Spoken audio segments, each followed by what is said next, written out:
Hello and welcome. Today is March 24th, 2026, and today is Trailer Tuesday. I'm your host, Xolo Q. I'm a Xolo Quaintly Reaper and Guides the Underworld, and on today's stream, I'm going to be reacting to the trailers you guys suggested. So yeah, looking forward to that. We have about 15 different trailers for the lineup today. I also have severe allergies, so if I sneeze, I'm sorry.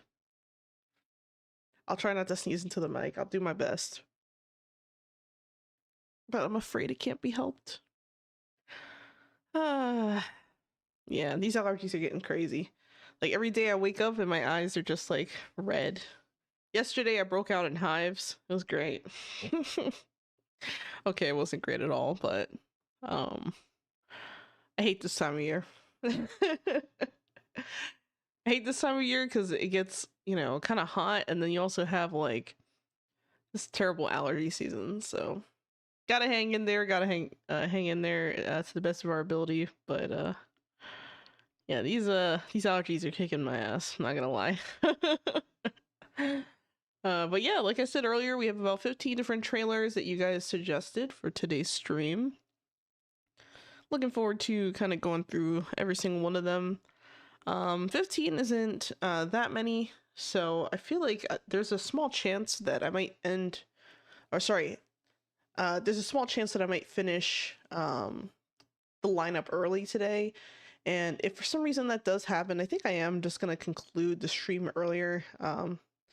Honestly, like these allergies are just kind of killing me. So I know I sound a little bit stuffy, so try not to overdo it, I guess. Anyway, yeah, so for today's lineup, we have Hoarder, which is our first on the list here. I kind of mix them up a little bit. Just felt like putting them in whatever order I felt like, essentially. And let's see. So we have Hoarder, Lost and Found, Project Shadowglass, The Player Who Can't Level Up, Cat Parents, The Ninth Dragon, Surf Punk, Cookie Run, New World, Fresco, Death Eclipse, Reign of the Undying, The Looter, official gameplay trailer. Let's see what else we got. Dark Scrolls, Stellar Drive, Duck Side of the Moon, and Solitaria. So yeah, quite a mixed bag today, actually. Not anything too crazy. I don't know. We will see. All right, so let's start off with Hoarder official announcement trailer. Here's your look at the Hoarder announcement trailer for the upcoming horror game. Hoarder begins as a mundane cleaning simulator that spirals into a submerged nightmare. Pilot a submarine, recover what shouldn't be found, and uncover the secrets of your new home by night. Hoarder will be available on Steam, PS5, and Xbox Series X and S. All right, let's check it out.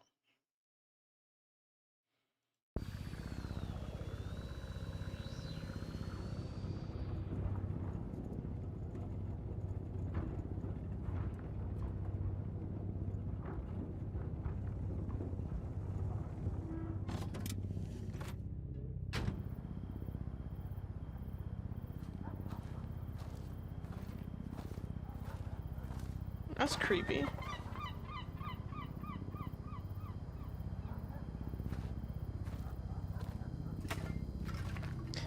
I gotta say, this art style kind of reminds me a little bit of the Walking Dead games, like the ones by Telltale.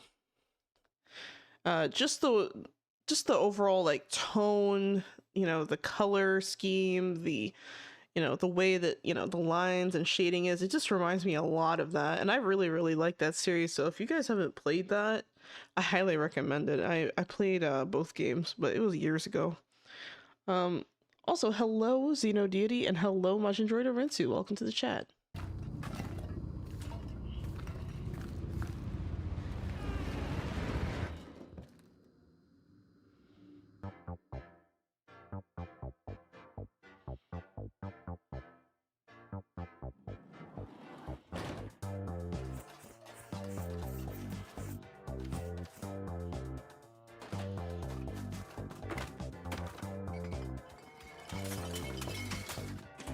seems pretty normal. Just cleaning up.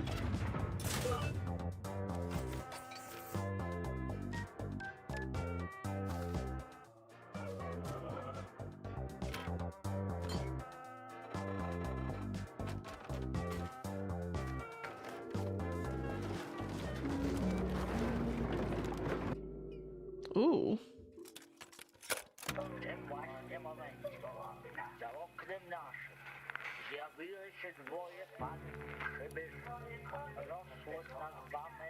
Actually, you know what? Let me read what it says on the back here for anyone who's just kind of listening in.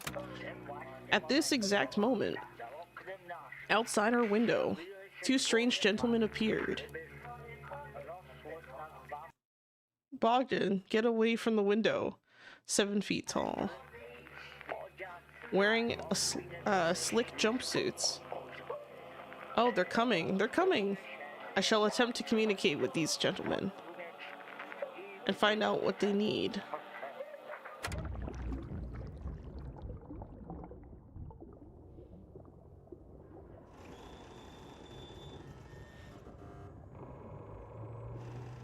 Ooh.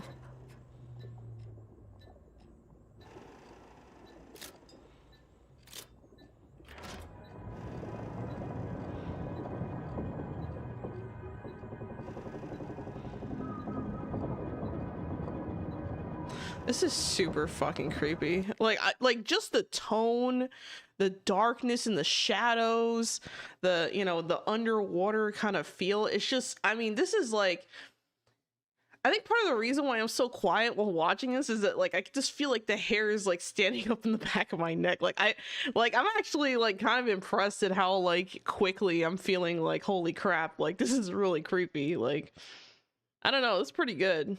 It's pretty good. What game is this? This game is called Hoarder, and it's the official announcement trailer. Also, hello Gigi, and hello Agwinth, and hello You Read Your Curse, and hello Reaction Reviewer. Welcome to the chat.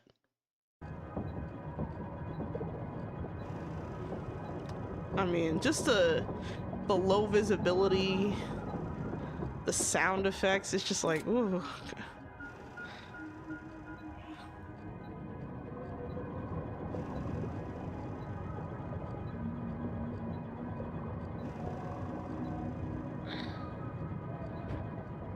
Oh. Oh my god.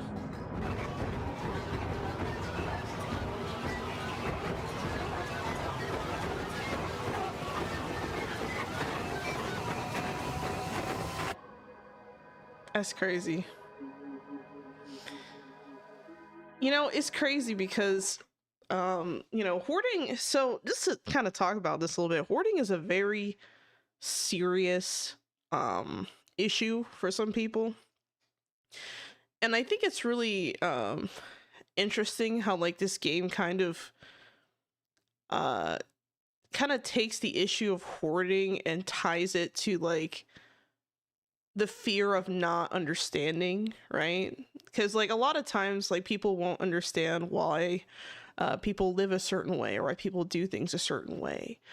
Maybe they have some kind of, you know, emotional issue or psychological issue, things like that, you know, and people will say, oh, I don't understand how someone could live that way, where their whole home is just completely overtaken by stuff, right? And I think that what's interesting about this game is that it kind of takes the kind of like not understanding, you know, how do I say this? Most people not understanding that psychology and then just hopping into a game like this, I think is kind of playing into its strengths, because it kind of explores, you know, some of the fears that people have of like just being completely, you know, devoured by stuff almost. So like, for example, some people, they have a fear of being buried alive, for example. And I feel like this game kind of taps into those themes a little bit. Like it just kind of taps into, you know, the concerns of like, you know, getting swallowed up by a sea of stuff. And I noticed that in the early part of the trailer, there was also a lot of, well, not a ton, but there were some objectives that were listed early on. Let's see if I could find them. So like this one, it says locate Polska Muzyka Volume 2 record. And then it'll show like vinyl records found and stuff like that. So, and then there's also, you know, find the source of the scratching sounds, you know, so it kind of makes me wonder, like, how is this game going to kind of pull you in to this world of, you know, psychological horror while also kind of understanding the real concerns behind psychological trauma. And I mean, I'm not a psychologist, you know, I can't, obviously I don't have like, I'm not a doctor, I don't have like diagnosis, you know, abilities when it comes to stuff like that, but I find it really interesting that they decided to go with something like hoarding to kind of use that as like the channel of like, you know, the psychological turmoil that might be going through a person's mind, being completely consumed by stuff, essentially. Because when you're in that submarine, you know, you have a very claustrophobic feeling. You have, you know, the you're in a small space, you don't have high visibility, you're kind of overwhelmed by your surroundings a little bit. You know, you can't really see well. You know, what is that? What is that in the darkness over there? Did something move? You know, you start to gain like that paranoia. So I wonder if there's going, like, I wonder how they're gonna tie that in to the underwater kind of things. Like, how are you going to tie in the underwater, you know, exploration to like the claustrophobic feelings of cleaning out, you know, this hoarder's home? It kind of makes you wonder. I'm curious to see how they would pull something like this off. I think it's an interesting thing to explore, but I'm not entirely sure how they're gonna tie the two gaps together. Like, I can kind of see like the common theme here of, hey, you know, you're kind of, you have so much stuff, you don't know what's in it, you know, like, because for example, like if you're cleaning out like a hoarder's home, you might smell funny smells and you don't know where they're coming from, or you might hear, you know, kind of like this objective here, scratching sounds, and you have no idea where that's coming from. You have absolutely no idea what kind of thing to expect when you pull out, when you pick up the next piece of trash. Is there going to be a dead mouse underneath? Like, you don't know. Is there going to be a dead body in this place? I don't know. So I don't know. It's one of those things where I can kind of understand like a little bit, like maybe what they were trying to go for here. I'm just curious how they're going to pull it and tie it together. But I definitely think that atmospherically, they've definitely hit the nail on the head on like super creepy, you know, psychological horror kind of vibes. I would say. I think that it's actually pretty well executed even in this trailer. So I feel like that won't even be an issue. This might be an interesting game to pick up. Do you think the hoarding hobby is tied to the inability to let go? Well, hoarding isn't really a hobby, I wouldn't say. I mean, maybe I'm wrong, but my understanding is that when people have severe hoarding habits to the point where it's affecting their day-to-day life, you know, maybe they don't feel like they can have people over at their home. Maybe they don't feel like they can be safe in their home because maybe they have a bunch of piles of stuff that they're worried that one day it's going to topple over and crush them. People have died like that. So I wouldn't say it's necessarily a hobby. I think having a collection of specific kinds of items, like let's say you collect stamps or little figurines or something, I think, yeah, obviously that's kind of like a hobby, right? Like, oh, I like to collect objects that are all a specific kind of object or something like that. Then yeah, sure, I can understand that. But I think when you get past the point of when you go from hobby to hoarding, I think that line is very fine in the sense that the hoarding, it's really like you've gone too far. You're not able to function normally anymore because your house is no longer accessible. You can't use your bathtub to clean yourself anymore because now the bathtub has papers and stuff in it or something. You know what I mean? Like it's I wouldn't say it's a hobby. I'd say it's more like a very it's a very unfortunate result of untreated mental illness, I would say, a lot of the times. And it can be anything from, combination of depression to like you were saying, like the, inability to let go. So that's, maybe something like trauma, right? Like maybe a person's experiencing trauma. It really depends, like, on the person, because I've seen situations where, like, some people, like, their loved one, like, let's say their spouse will pass away, and then all of a sudden, like, they can't get their life together and they start hoarding, and before you know it, they don't invite the family over for Christmas anymore or something, or they don't invite their family over for the holidays or something, and their family members are wondering why. And little do they know, the person has a severe hoarding issue in their home that they never let anyone know about. Like, these are the kinds of people that, like, you could, like, your own coworker could be a hoarder and you would have no idea. Like, this person could literally have a house that looks like this and you would never know.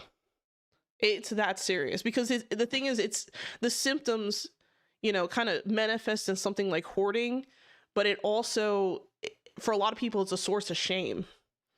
It's kind of like when people have, like, an alcohol addiction, right? Some people feel a sense of shame and they don't want to admit they have a problem. They don't want to say, hey, I'm gone a little too far. Maybe I do need help. And maybe they feel, like, ashamed of themselves for whatever reason. And that can delay treatment. That can delay getting help. So if you know someone like this, like, in all seriousness, like, I didn't mean to get, like, so deep all of a sudden over, like, a horror game, but in all seriousness, like, if you guys know someone who lives like this, who has, severe hoarding going on in their life, reach out to them, see if they're okay, see if they want any help, maybe offer to take them to, like, their appointments if they want to go see a psychologist or something, to speak with a therapist, encourage recovery, because this is it's a very serious situation. I mean, for some people, it can literally, it becomes unhygienic and hazardous to the point where sometimes, like, people will have the city come and just condemn the home, and suddenly they can't live there anymore. Offer a business opportunity? Yeah, maybe. I mean, if you think that will help, depending on the person, maybe. Hey, I saw, I saw you're into this. You want to, go and do this or that, whatever. And before you know it, the person might feel comfortable telling you, hey, I have an issue. It's serious. But yeah, I think it's really interesting that they used, hoarding as, like, a kind of like a gateway to this. I wonder how they're going to bring in, like, the owner of the home. Like, is the person alive? Is the person deceased? What's the story behind you coming here and cleaning up the place? I kind of wonder how they're going to handle that in this game. Let's see, how's it going? Hello, Dongzi. It's going well. Hope you're doing well. Also, hello, Catchy Kochu. Hope you're doing well. Hospitaller Sylvan Tobias, hello. Hey, Xolo. Okay, just popped in to say hey and let you know I just started the demo of Windrose, the one you showcased your trailer Tuesday a few months ago for me. It's pretty sweet. Take care and enjoy everything. Enjoy your evening, everyone. All right. Yeah, Windrose, I think I might have actually put it, I don't remember if I put on my wish list or not. I might have. There's a lot of games I put on my wish list from Trailer Tuesdays. But yeah, that's it. That's kind of cool. I'm glad to hear that. Let's see. Hello, Majin Droid and Rinsu. Let's see. Offer a business opportunity. Yeah, exactly. Yeah, so I know I'm kind of getting a little bit, like, I know I'm focusing a lot on, like, the hoarding part, because, I mean, this game is called Hoarder, but like I said, I wonder, what is the story behind this situation? Like, is it that, someone just happened to have something going on? Was this, like, someone who was dealing with grief in an unhealthy way? did the person pass away and their family wanted the property cleared out? Like, I don't know. I'm just kind of curious, like how like the story of that's gonna kind of tie in. I feel like it's gonna be kind of important. But yeah, this is a really good trailer. I think honestly, like I'm kind of impressed with this one. I don't really play first person games much. Mostly because like I just don't really like that, you know, first person kind of situation. I do get a lot of motion sickness and stuff like that from first person games, but I will say this might be a fun one to watch out for. Oh, what is the release date? I think someone asked that earlier. I don't think it says. Yeah, it doesn't say. It just says wishlist now. So, unfortunately, I do not have an answer for that. But yeah. Hello, Mr. Frodo Baggins. Happy Trailer Tuesday to you too. I hope you're doing well. All right, let's move on to the next one. Lost and Found. I talked for a while on that one, but I don't know. It just kind of. Okay, so one last thing before I move on. I think part of the reason why I talked about like the hoarder situation thing is because I actually knew someone. I had a neighbor that was a hoarder. Like I actually know someone who was a hoarder. So it's a really complicated kind of situation for people. And I think that it's interesting to see, you know, people kind of explore this as like a just something to be aware of. And there's also there's this YouTube channel that I watch. I forget exactly the name of this channel, but there's this girl who basically travels to clean people's homes, and she basically cleans people's homes for free, provided that they actually really do need a clean. And a lot of times she's cleaning the homes of hoarders.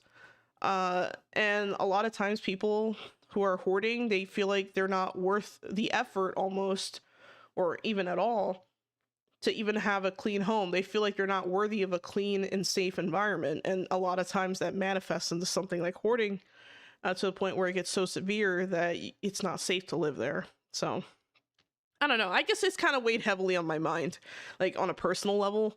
Just kind of thinking about it, I was like, man, you know, I remember that. But yeah, it's interesting. All right, here we go. Lost and Found official announcement trailer. Lost and Found is an adventure mystery game where you return townsfolk's lost belongings and uncover personal stories behind each item. It features a hybrid animation style that blends 2D, 3D, pixel art, and more.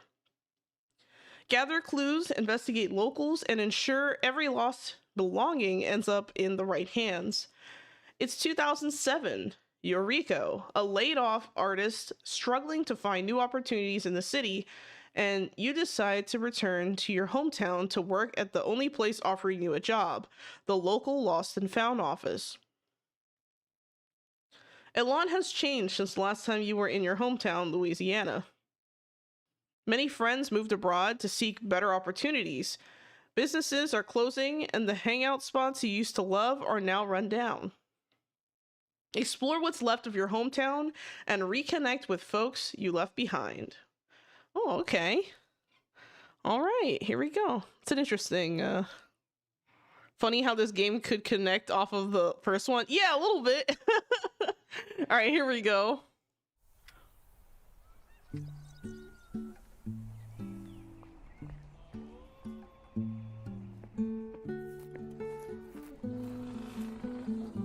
Oh wow, I see what they mean by the like 2D, 3D, and pixel art stuff. It kind of reminds me of like, so there's this show that was like on Cartoon Network for a while. I don't know if it's still airing, but it was called I think The Amazing World of Gumball. And it had like, I mean, it's one of those shows that I didn't really particularly enjoy to watch, but I could definitely appreciate that the visual style was so like looked after, if I have to make sense. Single developer. It says here, actually let's go back.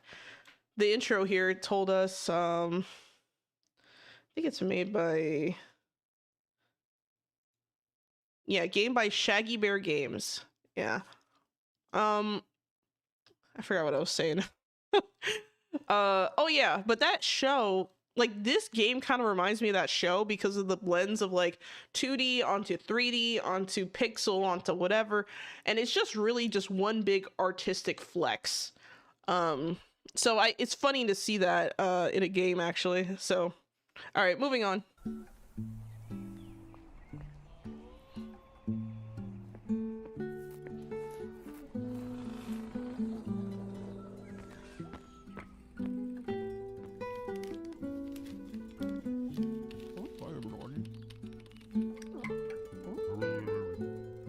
I don't know, figure it out. Wow.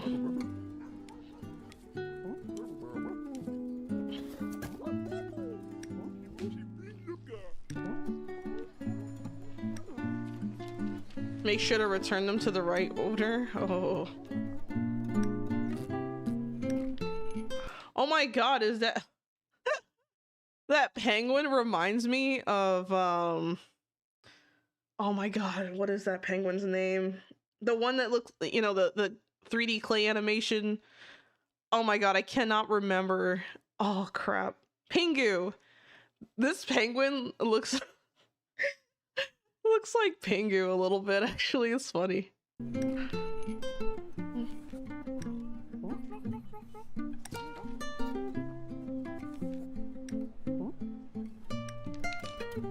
Verifying. Hey, that's actually yours. Interesting.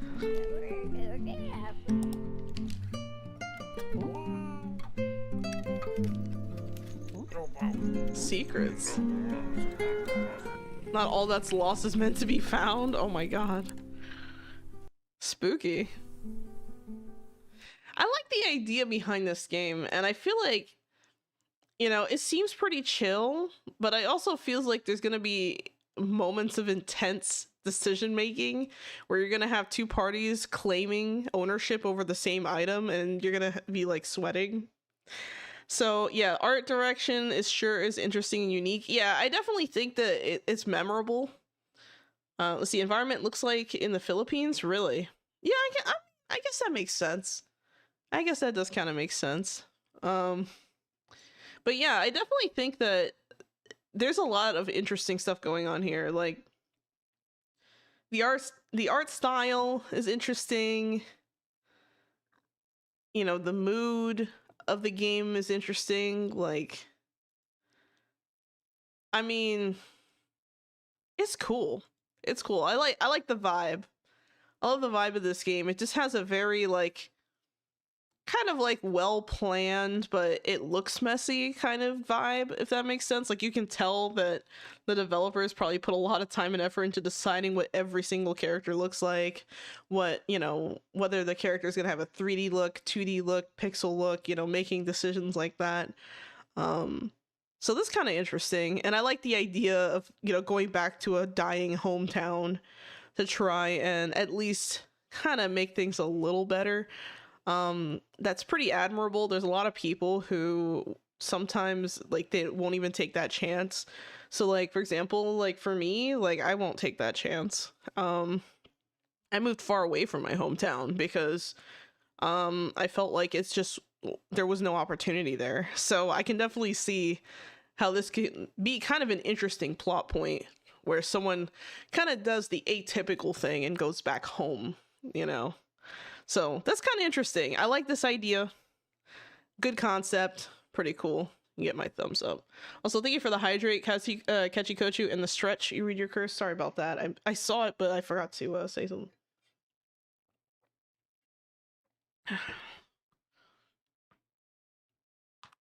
Main character is Shaggy and Scooby-Doo combined. Oh my god. You know, now you mention it, I cannot unsee it. Wow.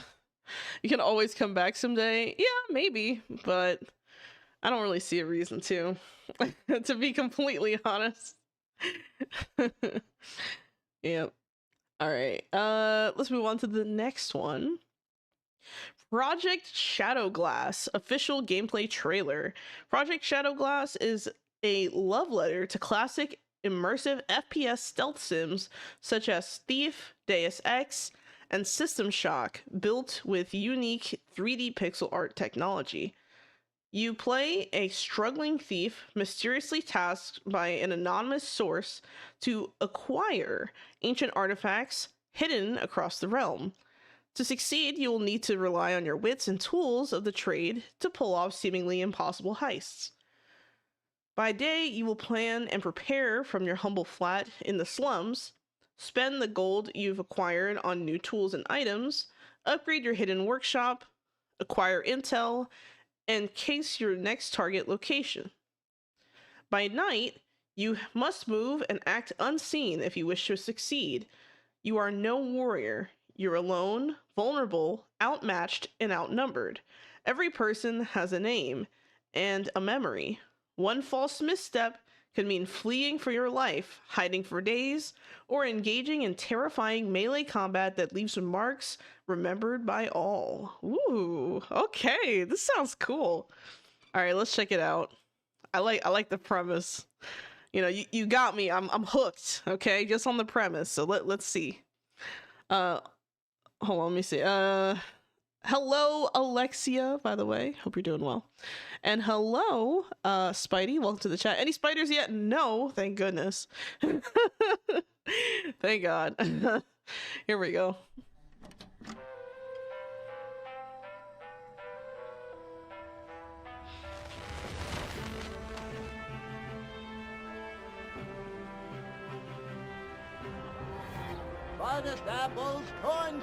Okay, so I'm not gonna lie, based on the description, I expected a modern setting. I did not expect kind of this like medieval looking kind of setting, I guess you could say.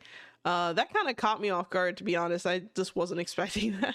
But I guess the description didn't really specify. I feel like they should have like specified in the description.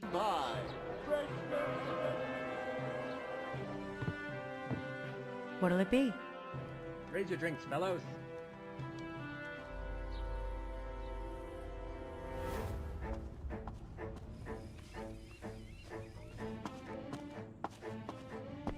Oh man, you're spooping. You doing some Assassin's Creed shit?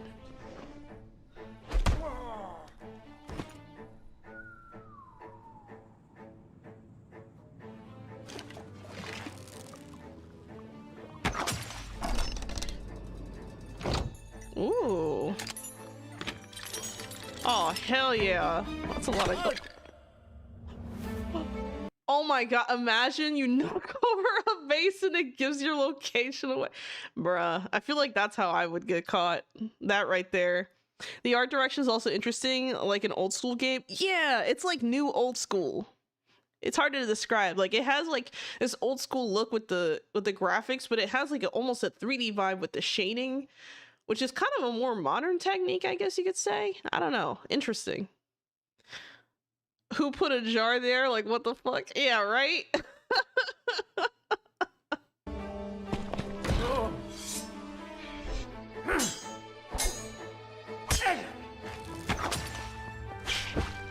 Okay, that's funny.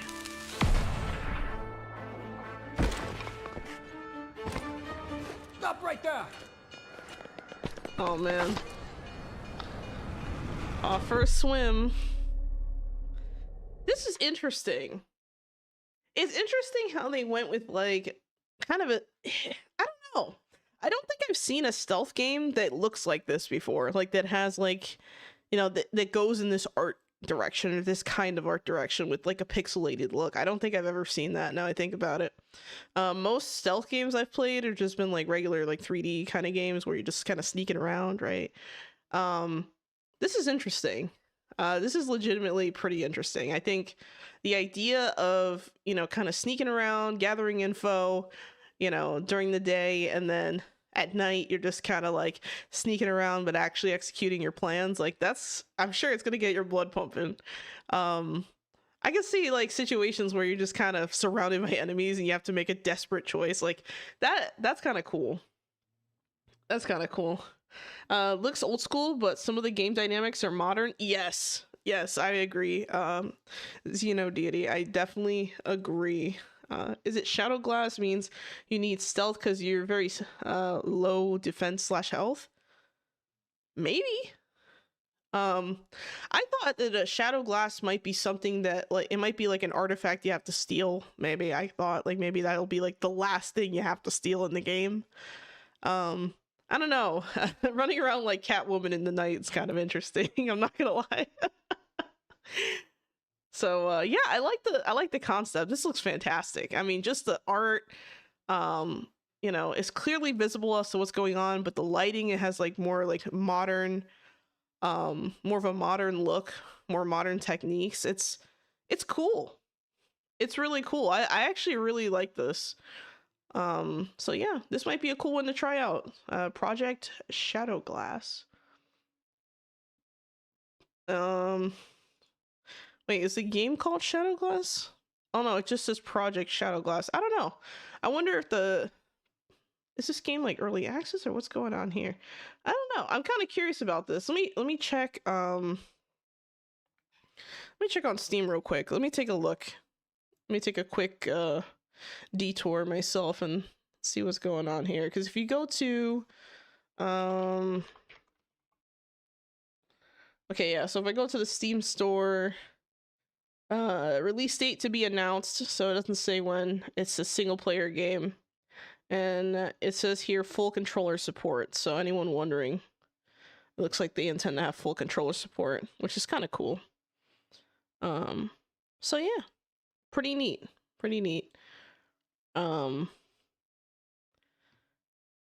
Yeah, okay, next, let's see, we have, oh, a hydrate. Thank you for the hydrate. What did you do? Appreciate it. Thank you for the stretch, Majin, and also for the headpat. Appreciate it.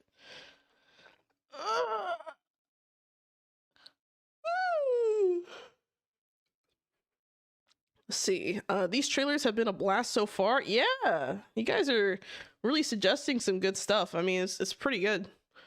So far so good. All right, next we have The Player Who Can't Level Up official demo announcement trailer. The demo of The Player Who Can't Level Up will come April 26th April 2026 on Steam.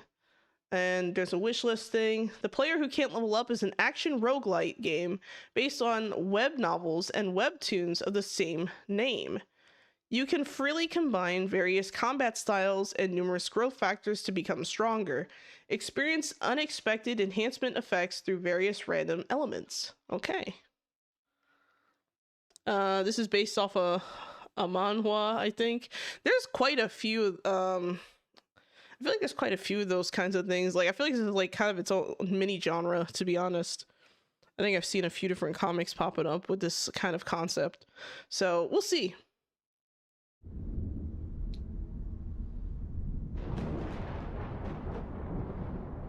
Another tower. No one was ever meant to pass through this gate, except me. And I know I'll answer its call, because in the end, the one who remains at the summit will be me. The only player stuck at level 1.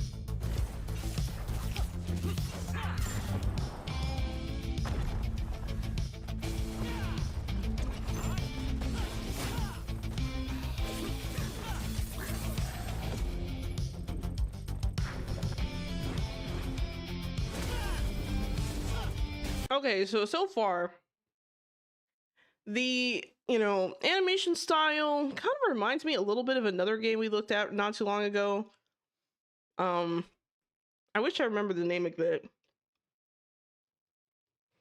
I can't remember right now, but I don't know how I feel about like the kind of like environmental look of this game. It kind of has like a very like monotone look to it so far, at least from what we've seen. It could just be that it's just this area of the game. I don't know. Funny how the game came even before getting an animation. Stuck at the level, but there is a cheat somewhere where it makes you overpowered. Oh my god. Maybe. I don't know. I'm kind of I'm not too familiar with this genre in general. When it comes to like the kind of premise of this game. So I don't know. We'll see.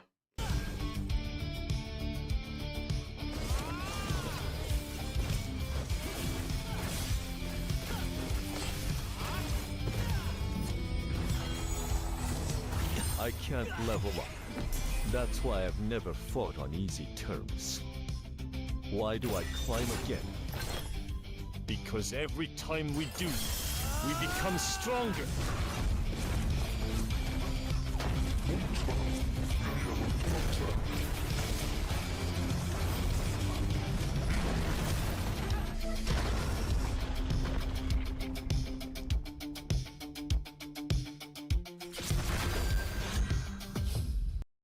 So as far as how, the gameplay itself actually looks, I'm not really that impressed with it, to be That's honest. why I've So like just looking at, some of the combinations and stuff kind of going on here, it just feels like very hack and slashy kind of.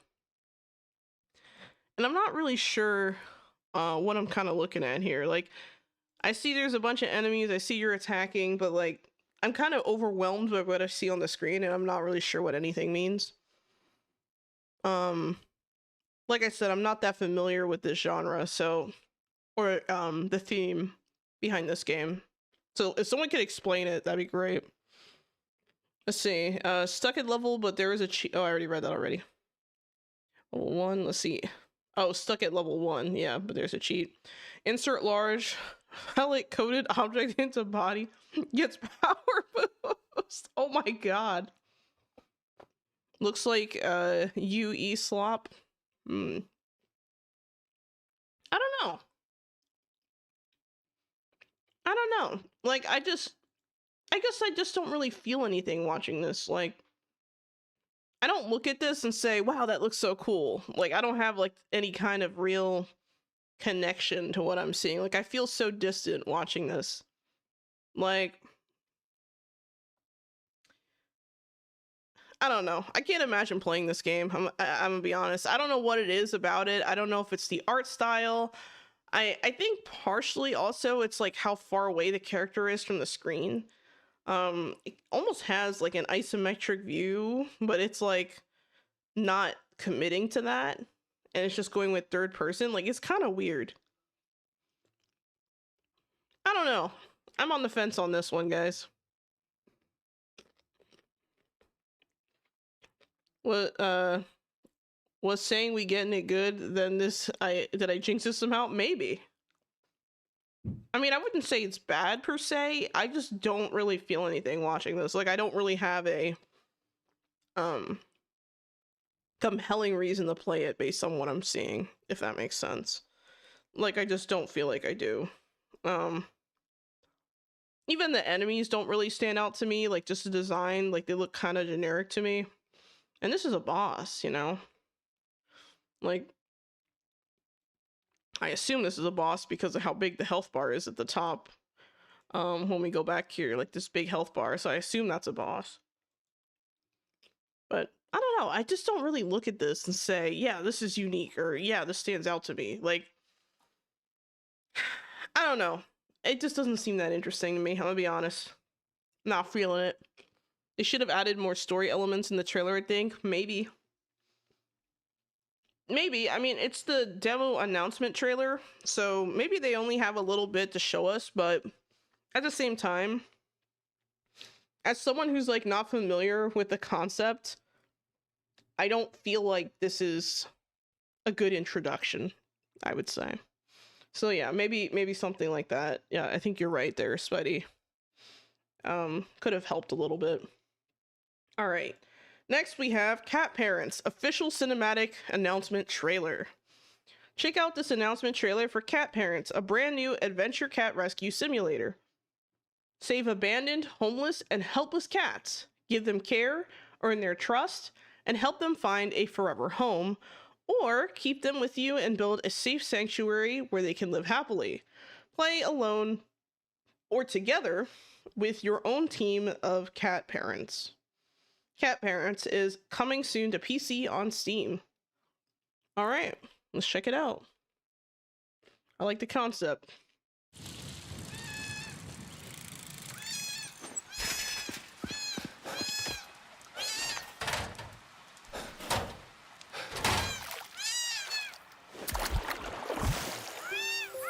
You saved them! Aww. So cute.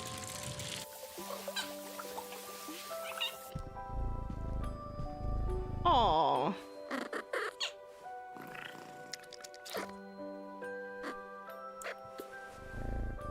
Oh, guys, the purring is killing me. The purring is killing me. Oh, so cute.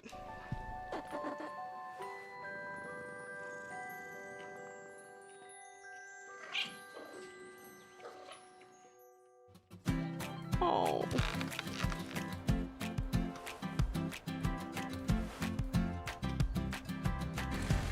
Now you're off on rescue missions. This is how it starts. It starts off with that first cat you saved, and then from there, it's over, man. That's your new career.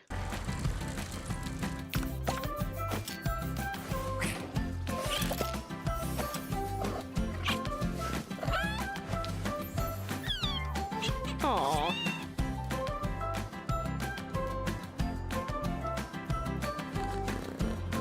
Man, when this is like probably one of the most heartbreaking scenarios that I've seen, like, you know, actual like rescuers like kind of go through, where like the mother cat will trust them with their kitten. Like that is like a level of trust that you absolutely cannot betray. Like if a mother cat hands you their kitten, they really trust you. Like that is like the greatest, highest honor. Okay. Let's see. Okay, cats I'm in. Did it turn pink or was just dirty before? I think it was just dirty before, and there was another, I think it was like a different cat actually. I had that first thought too. What did you do? Pet shelter? Yeah, so heartwarming. Yeah, let's keep going. Oh. Who would do this? Who would do that? You know, I feel like this game can get like really dark really fast. Like literally finding them, like, bruh, I can't.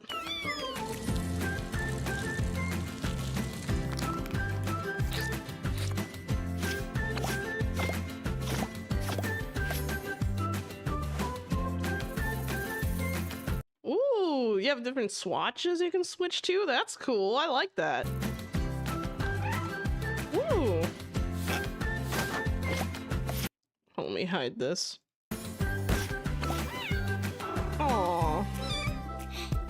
Adoption. Oh, that cat looks sad when when you gave him away. Like, look at the face on this. I guess that's a Siamese cat. Look at the cat looking at you. Like, okay, I guess I'll go. Look at that. Aw, like it just looked like it was just relieved, you know? Like, I'm a little sad, but I'm okay with this. This human seems nice. Yeah, because cats don't trust immediately. Yeah. You don't know how cruel some people really are until you find different pets that need rescue. Yeah. Definitely true.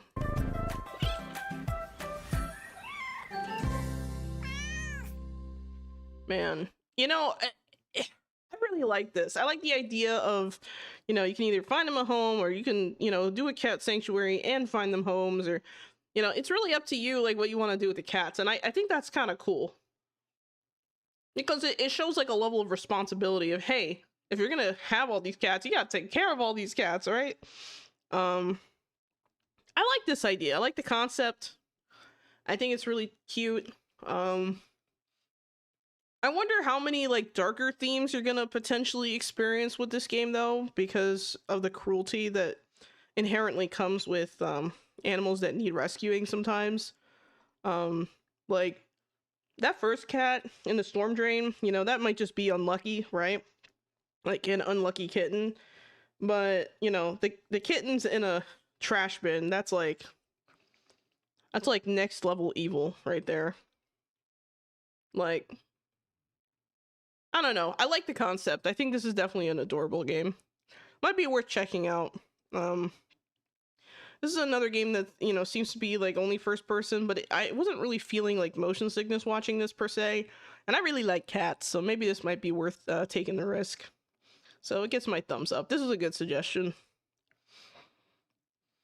I think this could also help rescuing be taught to children. Yeah, Yeah, the responsibility of, hey, by the way, you gotta feed them, you know, like, you gotta take care of them, you gotta feed them, you gotta, you know, house them, gotta take them to the vet. You know, I wonder if that's gonna be a thing where you have to take the cats to the vet.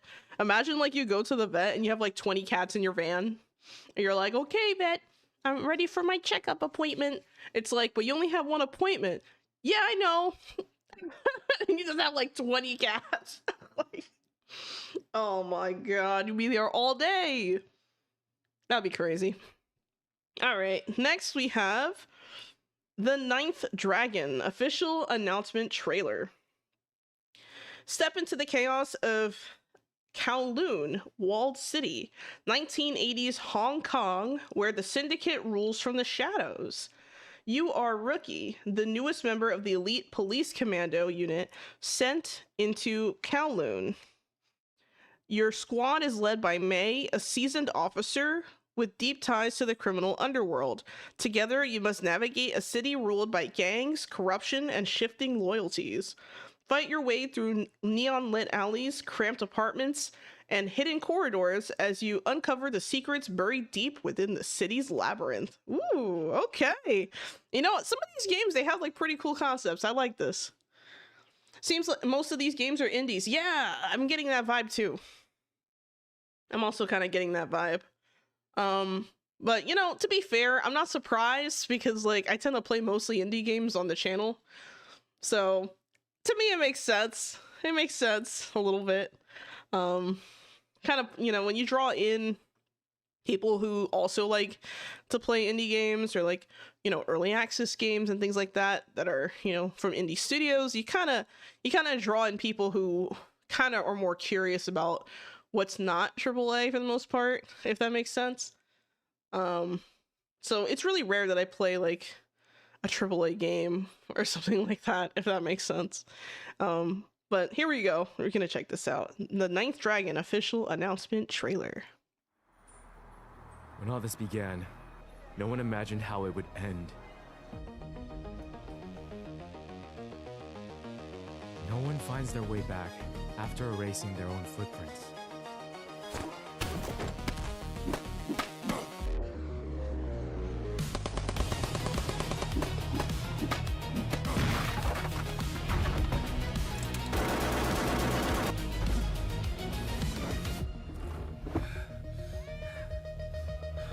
Sometimes. Oh my god, you know, the visuals on this game are like kind of stunning, like low key. Like it kind of reminds me a little bit of what's that other kind of pixelized game? Town to City. A little bit with the way that the character models are kind of like fleshed out, where you have a pixeled look, but it's 3D blocks together to make a pixeled look. So it's interesting how like visually this game kind of comes together. It's very cool. I like this. And the side scrolling on it seems really cool as well. Very cool. A lie can protect something worth believing in.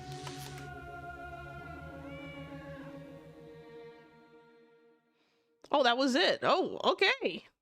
There was so much in this trailer that I felt like that wasn't the end. You know what I mean? Like I was wanting more.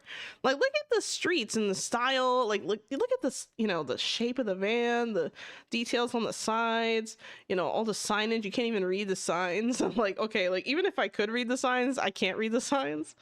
But, you know, it's just look at that visual style, man. You know, just walking around and, you know, climbing through different stuff, having to go up and down. You know, the ladders and the different floors and having to deal with, you know, dangerous situations and all types of crazy stuff. It's kind of cool to see, you know, just in general, it's just cool. It has a lot of like really, like the game just has character, you know, it just really does. Like it's visually memorable, which I really can appreciate. I like the whole concept behind it too. It's kind of cool. I mean, even that, look at that plane, man. Look at that plane in the background here. I mean, we're going to go back a few frames. I mean, that's just stunning. Look at it. You know, like, just little details like that. Like, it just looks cool. I mean, they really, just from a visual standpoint, they knocked it out of the park, man. This game is gorgeous. Like, wow. Yeah, despite the side scrolling, it still has a bit of a 3D effect. I would say that it kind of has like a dollhouse effect almost, because you can see like the different floors underneath transparently as the player, but you also, so you're getting like extra information down here, right? But you're also have that side scrolling mechanic going back and forth, or not mechanic. I guess you could say that, like, you know, this the side scrolling back and forth on the screen is such a classic, you know, old school way to play a game that has just aged well over time. Like, there's no reason to like, you know, there's this saying like, if it ain't broke, don't fix it. And I feel like side scrolling, like games with side scrolling, like that has been like such a staple for gaming for so long. And then just to see it kind of evolve into these newer, you know, visual attempts, visual concepts and visual flexes like this, like it's just fantastic. Wow. I mean, even if I didn't like the premise of the game, just the visual style, you know, just looking around. Okay, so it looks like you have cops searching. This might be like an investigator. You know, you gotta have a little bit of information here. Meanwhile, you're down here checking out like what seems to be the basement. This might be a dead body or something over here. You know, you have another cop down here searching around. Like, this is cool. Like, you have, oh, I mean, it's just beautiful. And then you're exploring a place as vibrant as Hong Kong. And I think it said the 1980s. Like, wow. I mean, that's cool. That's super freaking cool. I absolutely love this. All right, next we have Surf Punk official demo launch trailer. Take a look at the demo launch trailer for Surf Punk, a hack and slash action RPG developed by Double Stallion. Players will take on a variety of levels with up to 4 players to battle endless enemies, attain powerful loot, and do it all over again as surfer pirates. Surf Punk is coming to PC on Steam, with a demo launching on December 16th on Steam. Did I read that right? December 16th? Oh, this came out December 2025. Okay, so this is an older trailer. Let's check it out. Okay. I see you. I see what's going on here. So the demo should already be out in theory. Thank you for the hydrate, Mage Flame, the stretch as well, and also thank you for that headpat. Appreciate it. Hong Kong is such a difficult area to do. I commend the devs. Oh yeah. I mean, Hong Kong is like, there's a lot of building upward in Hong Kong. There's a lot of density, you know, population density, economic activity, all types of things in Hong Kong. So it's kind of, you know, to take a major city like that, like I would like to see this kind of applied to like, I don't know, maybe like New York City, like around the time where like the Irish mob was prevalent, for example, or, you know, the Chinese mob or whatever else you want to add here, essentially. Just as an example, like you could literally copy paste this concept and add a different city as like a sequel to that game, and it would just be cool. You know what I mean? Like it's such a solid foundation. I don't really see how you mess it up, but who knows? All right, here we go. Surf Punk official demo launch trailer.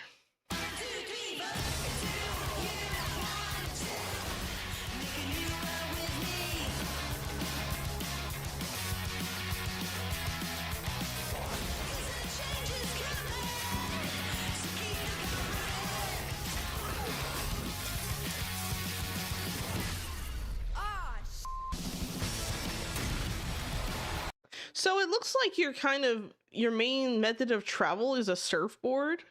Okay, you have a lot of, you know, it looks like there's a big focus on co-op here. So working together to kind of break open certain islands, it looks like, to get in. Interesting.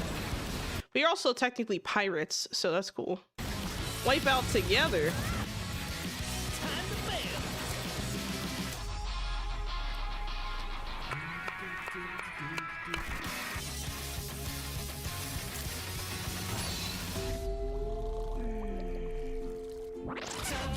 I wonder if like the character you play as is like someone that you customize yourself, or if it's like you pick from a roster or something. I'm kind of curious.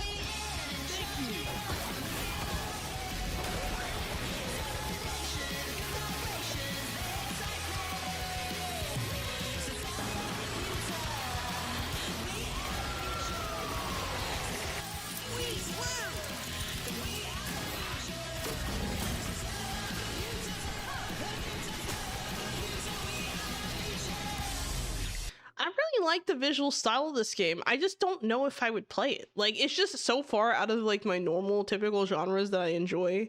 Like, as far as like how I like to play games, like I don't usually play with other people. So I wonder what this game, like, I wonder if it's even single player. Doesn't seem like it.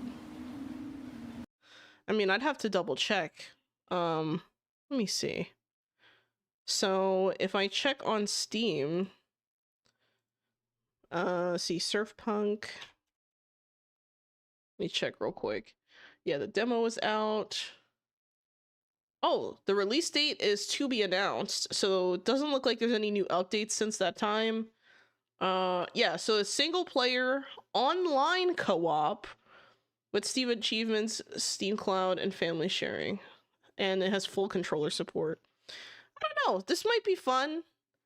It's definitely not, like I said, it's not the kind of game I like to play necessarily, but I can definitely appreciate like a lot of the artistic kind of flair here.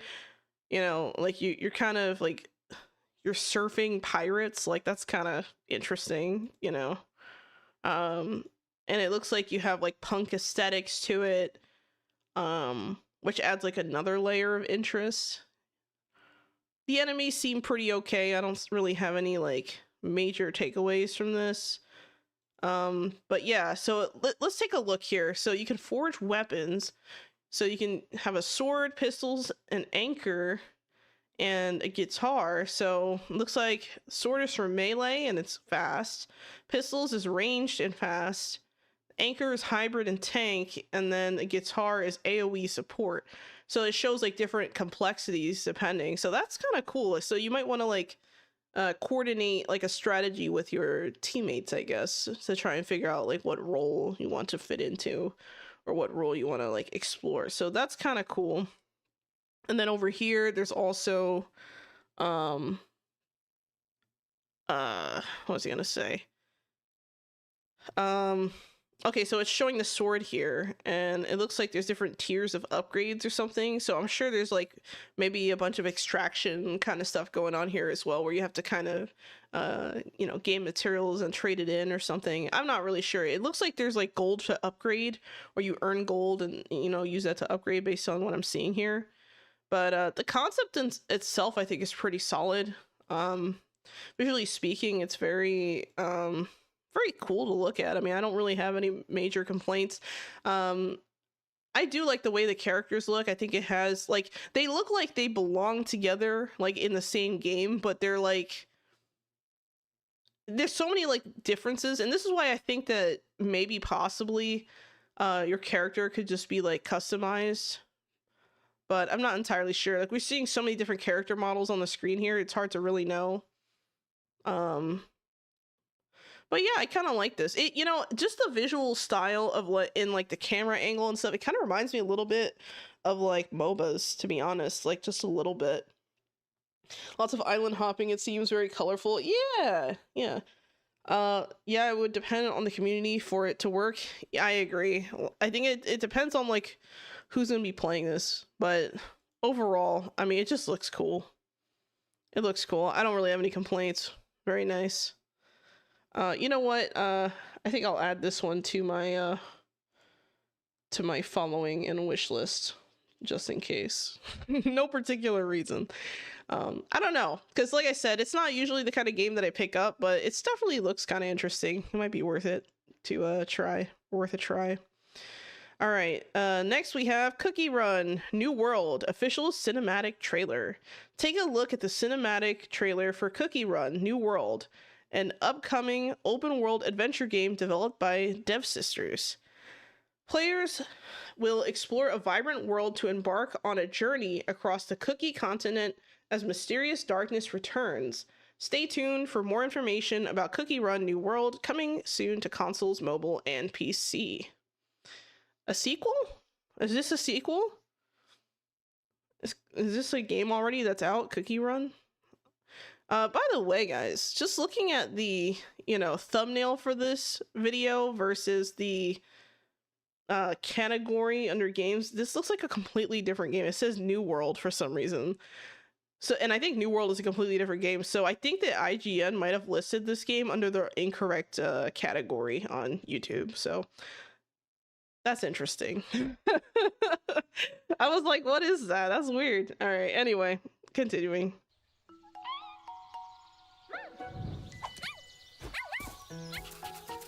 Oh my God, is that a piece of cake? That looks like a cheesecake or something with like strawberry ears. Like, what the hell? Ew, I hate strawberries.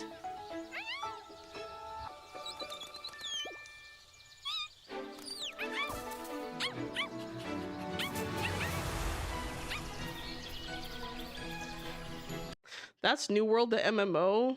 That was closed, right? Oh my, IGN. Oh wow, that's crazy.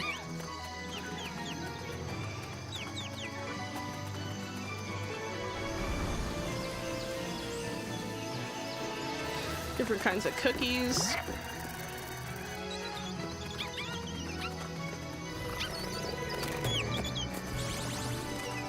I'm getting diabetes just watching this.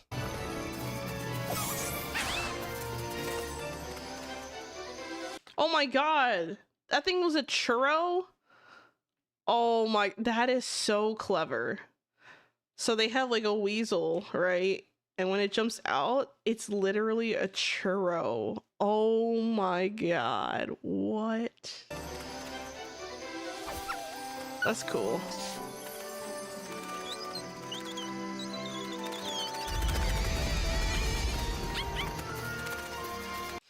There's a lot of creatures and stuff, kind of floating around. Is this like a creature capture kind of game? Like it kind of gives that vibe.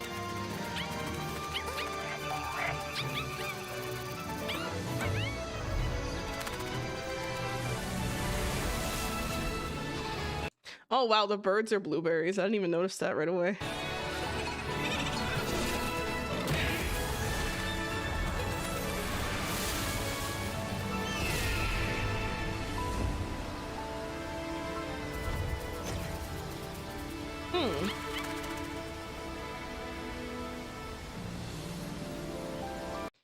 This is so cute. I mean, I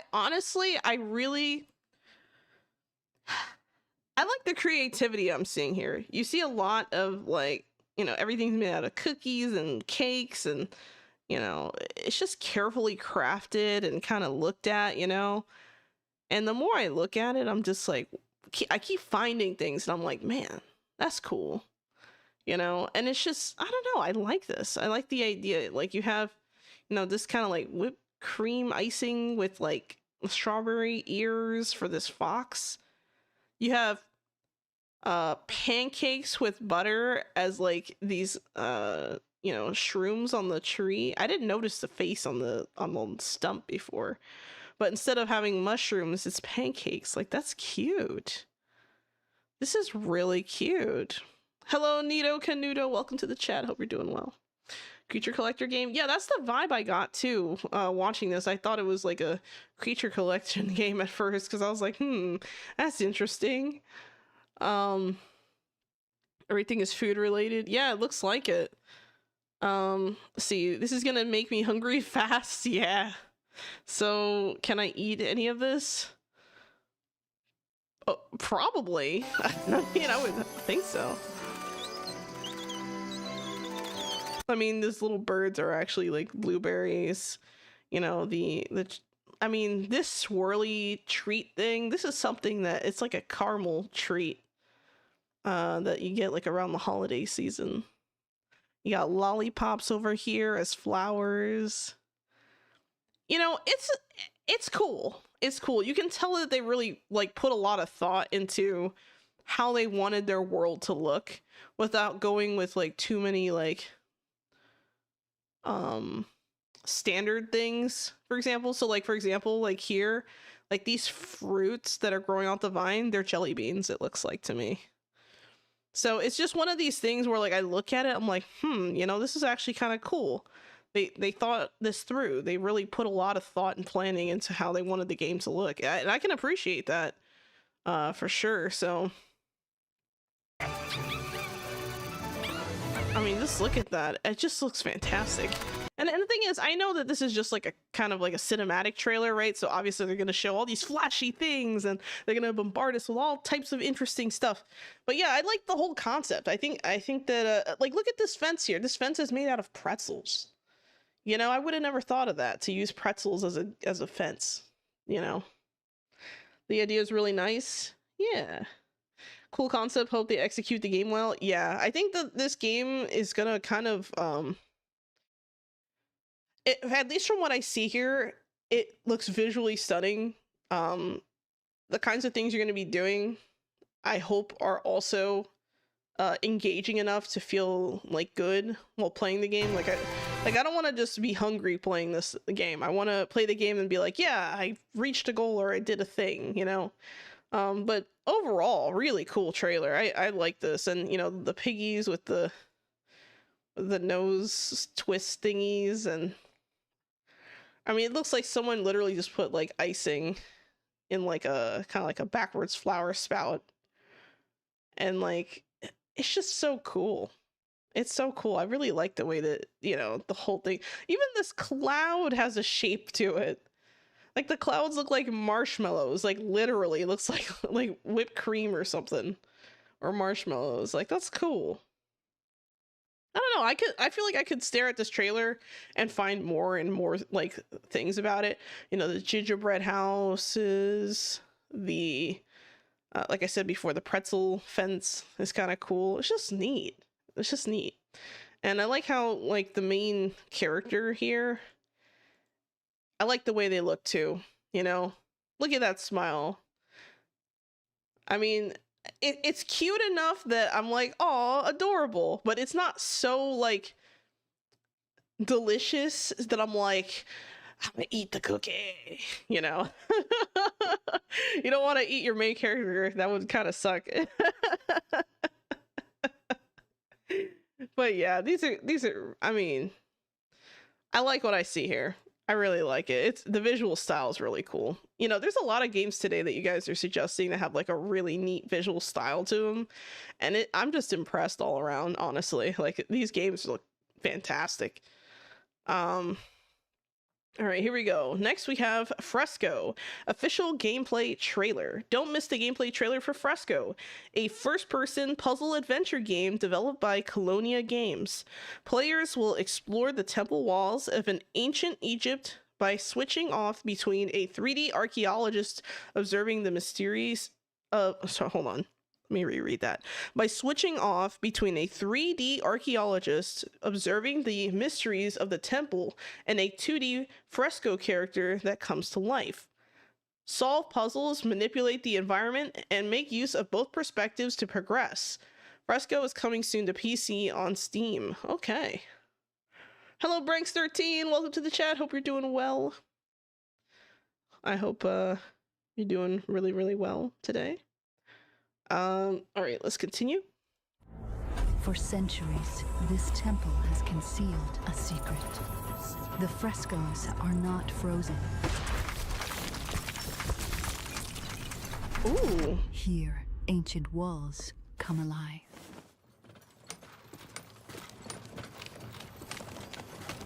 Oh, wow.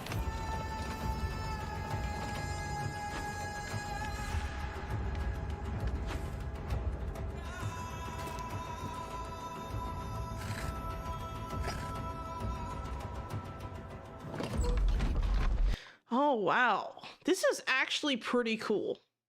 This is a wow. I mean, just the idea of kind of doing a puzzle game from two perspectives, but the perspectives are not like totally different. Like you kind of have to, how do I describe this? this reminds me kind of like doing puzzles in like Song of Nunu, kind of, because you have, you know, you control one character, and then, you know, you have to do a certain task, and then, oh, I want to switch to the other character, and then I switch the other character into another task. So the idea that you'd be running around in the walls kind of doing stuff, and then also kind of transporting that same character through like means like this, where you're just kind of, you know, squeezing a piece of rock into the wall that just happens to fit suspiciously, of course. Like, this is a really neat idea. It's not a new idea per se, but I think the execution and the way they went about it feels new and fresh, because we all kind of know what like hieroglyphs look like and things like that. Like, you know, as like a basic idea, like, I'm sure, you know, the Egyptian pyramids and things like that, we all kind of have like a vague idea of what it looks like. But to play as a character that's in the image, that's in, you know, in that, but they're moving around, like, that is so cool. That is a really neat idea. Very awesome, actually.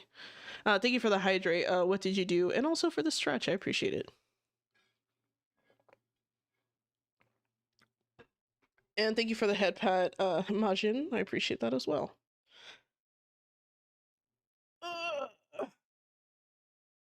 Yeah, it is an interesting take. Also, hello, Isekai dude. Welcome to the chat. Hope you're doing well. Wow.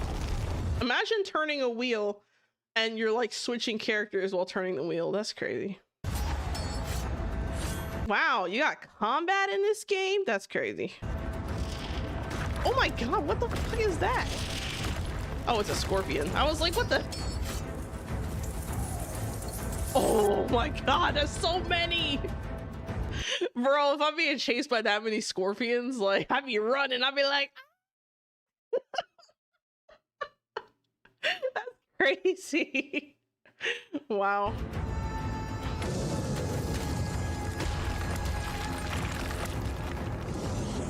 Wow. I mean, just going back and forth between, you know, 2D to real life to 2D to real life. It's just, oh man. It's fantastic. I really love this concept. It just looks so cool. It's memorable. It's interesting. It is visually, you know, I mean, it just takes your breath away, man. Like, this part right here, like, kind of blew my mind. Like, just seeing this, like, okay, you're gonna get on the ship, and then look, something in real life starts to move. Like, that is so cool. You know, just seeing the environment change with the image and it's just, I don't know, I'm kind of blown away, guys. Like, I've seen a lot of like games that kind of explore like ancient Egypt and things like that. Sometimes even horror games. I remember a very long time ago, there was a Trailer Tuesday where there was a horror game that was like, you know, basically you kind of go into like the pyramids or whatever, and you get like cursed or something because you disrupted the afterlife. Never do that, by the way, guys. I don't recommend it, trust me. I know a thing or two about this. But yeah, this is super cool. I mean, I'm just blown away. Like, I love games like this that are like, you know, a puzzle game, but they have like some kind of, you know, they have some kind of 3D element kind of mushed in here. Like, the fact that you go from, you know, fighting this thing as your character, okay, your character can't handle it. All right, cool. It's gonna become a real life problem. You know, like, that's crazy. That is, I mean, I'm okay. I really, okay, this isn't a hot take per se, but this is a prediction for this game. I could see this game winning an award. I really can. Like, just based on the concept, the execution, what we're seeing here on the gameplay trailer, the visuals, it's just so cool and interesting. I can literally see this game winning an award. I'm just calling it now. think all the cursing thing with the Egyptian is so people just don't go there and ruin stuff. Probably. Probably, but I will say that there are games that do explore the curses that you get, you know, or whatever, with disturbing the afterlife and things like that. You know, it's always kind of a spooky endeavor, so it's a common trope, I would say. But yeah, that it's definitely interesting.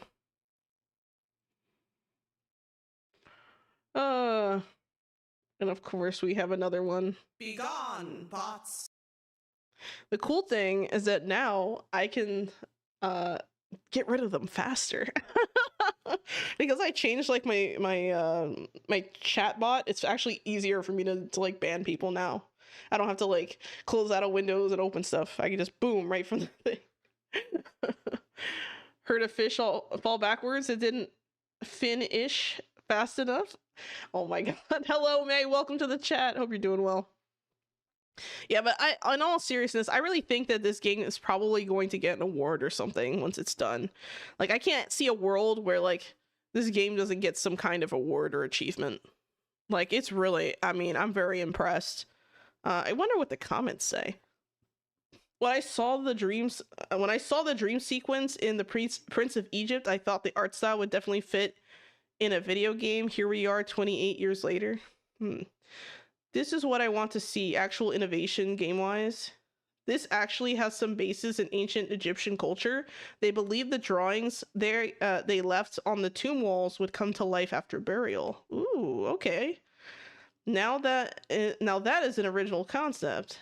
Wow, this is art. Looking forward to playing. Looks so dope. Love the originality too. It's like OG games meet modern day gaming. Ooh, this is cool as fuck. Yeah, I agree. It's very cool. Like this is actually really impressive. When does it say? Does it say when this game's coming out? I don't know, but I might play it. I might actually play this one.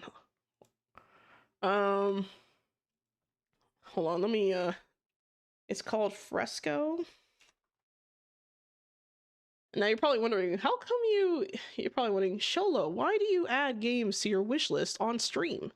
Well, I add it to my wish list on stream because I'll forget otherwise. So I'm not making that mistake anymore. I used to be like, yeah, I'll add that later, and then I just never did, and then I would forget about it. So I'm just doing it now. I'm saving myself the trouble. But yeah, the release date is to be announced. So that's super cool. I mean, I'm pretty hyped for this game. 300 plus later. Oh my god. You're doing good here. That's good. Seeing those paintings moving and coming to life is a really cool concept. I completely agree. Very neat. All right, next we have Death Eclipse, Reign of the Undying, official teaser trailer. Death Eclipse is a 2D dark fantasy action hack and slash where the god of death wages war in a world consumed by immortality. When the cycle of life and death is broken, the realm descends into madness, and only the harbinger of the end can restore its finality. Stand alone against overwhelming armies of the undying. Relentless waves of corrupted forces gather beneath towering rulers who command the cursed realm. Grow beyond mortality. Powerful armor sets grant unique abilities and reshape combat styles.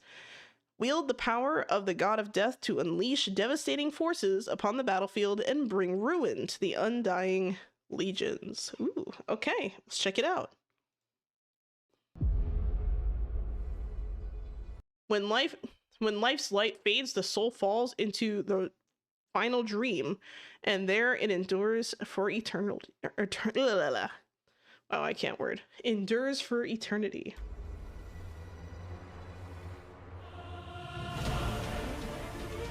Now that's a cool scythe. I like that scythe. Mine's better though.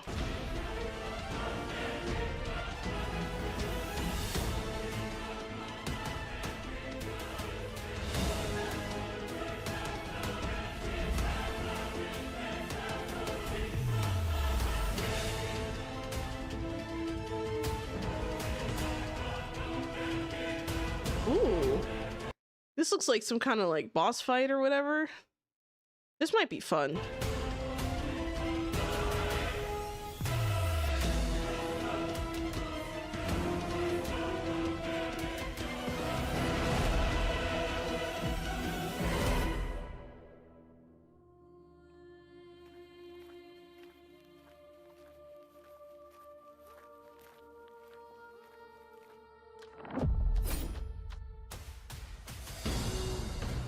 I use a scythe, I'm in. Yeah, basically. Oh my god.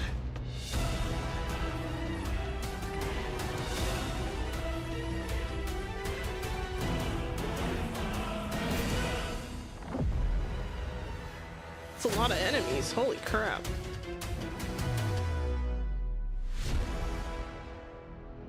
Oh, they're not even gonna show us what happens, huh? I see how it is. I like the idea. It's not bad. It just has like a cool dark fantasy, you know, feel to it. Pretty standard. I wonder what the difficulty for this game is gonna look like, because there is quite a lot of enemies and you're constantly outnumbered. So yeah, I'm kind of curious about that. I wonder what the boss fights are really gonna look like, how they're gonna feel.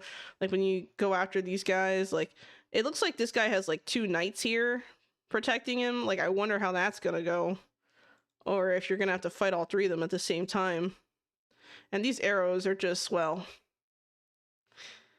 I feel like that's like an illegal cliffhanger, but you know. now I'm curious. That's a lot of enemies to cleave. Yeah, like, you know, this might be a good stress reliever. You know, just looking at this game, I feel like I could play this one if I'm like really upset or something, and then by the time I'm done, I just feel like I did something productive. So I'll just be like, yeah, you know, I feel great today. I feel a lot better. As a teaser, it did its job. Yep, I agree. I definitely agree. It gets my thumbs up. I do like this a lot. All right, next. The Looter official gameplay trailer. Carefully aim your repeater pistol at a huge mosquito and down the bulging insect with 2 well-placed shots. Jump down the ledge of a dilapidated building reclaimed by arborescent vegetation.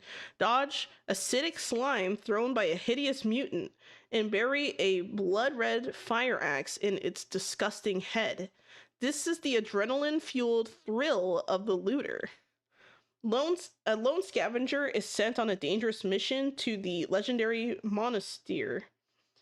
The journey takes them deep into Tortura, a vast post-apocalyptic land where the twisted forests and desolate deserts hide the decaying monuments of a past civilization.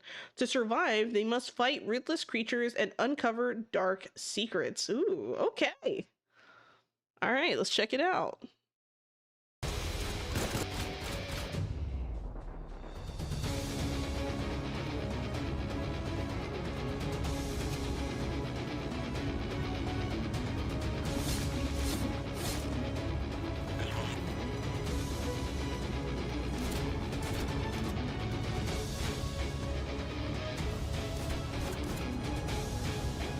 Yeah, so this definitely feels like a, you know, an extraction shooter in some ways. Like, you know, you have the shoot and loot, you know, they really focused on that, which is pretty cool. The art style is not bad either.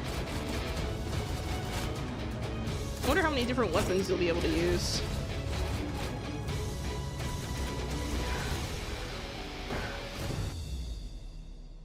Neat.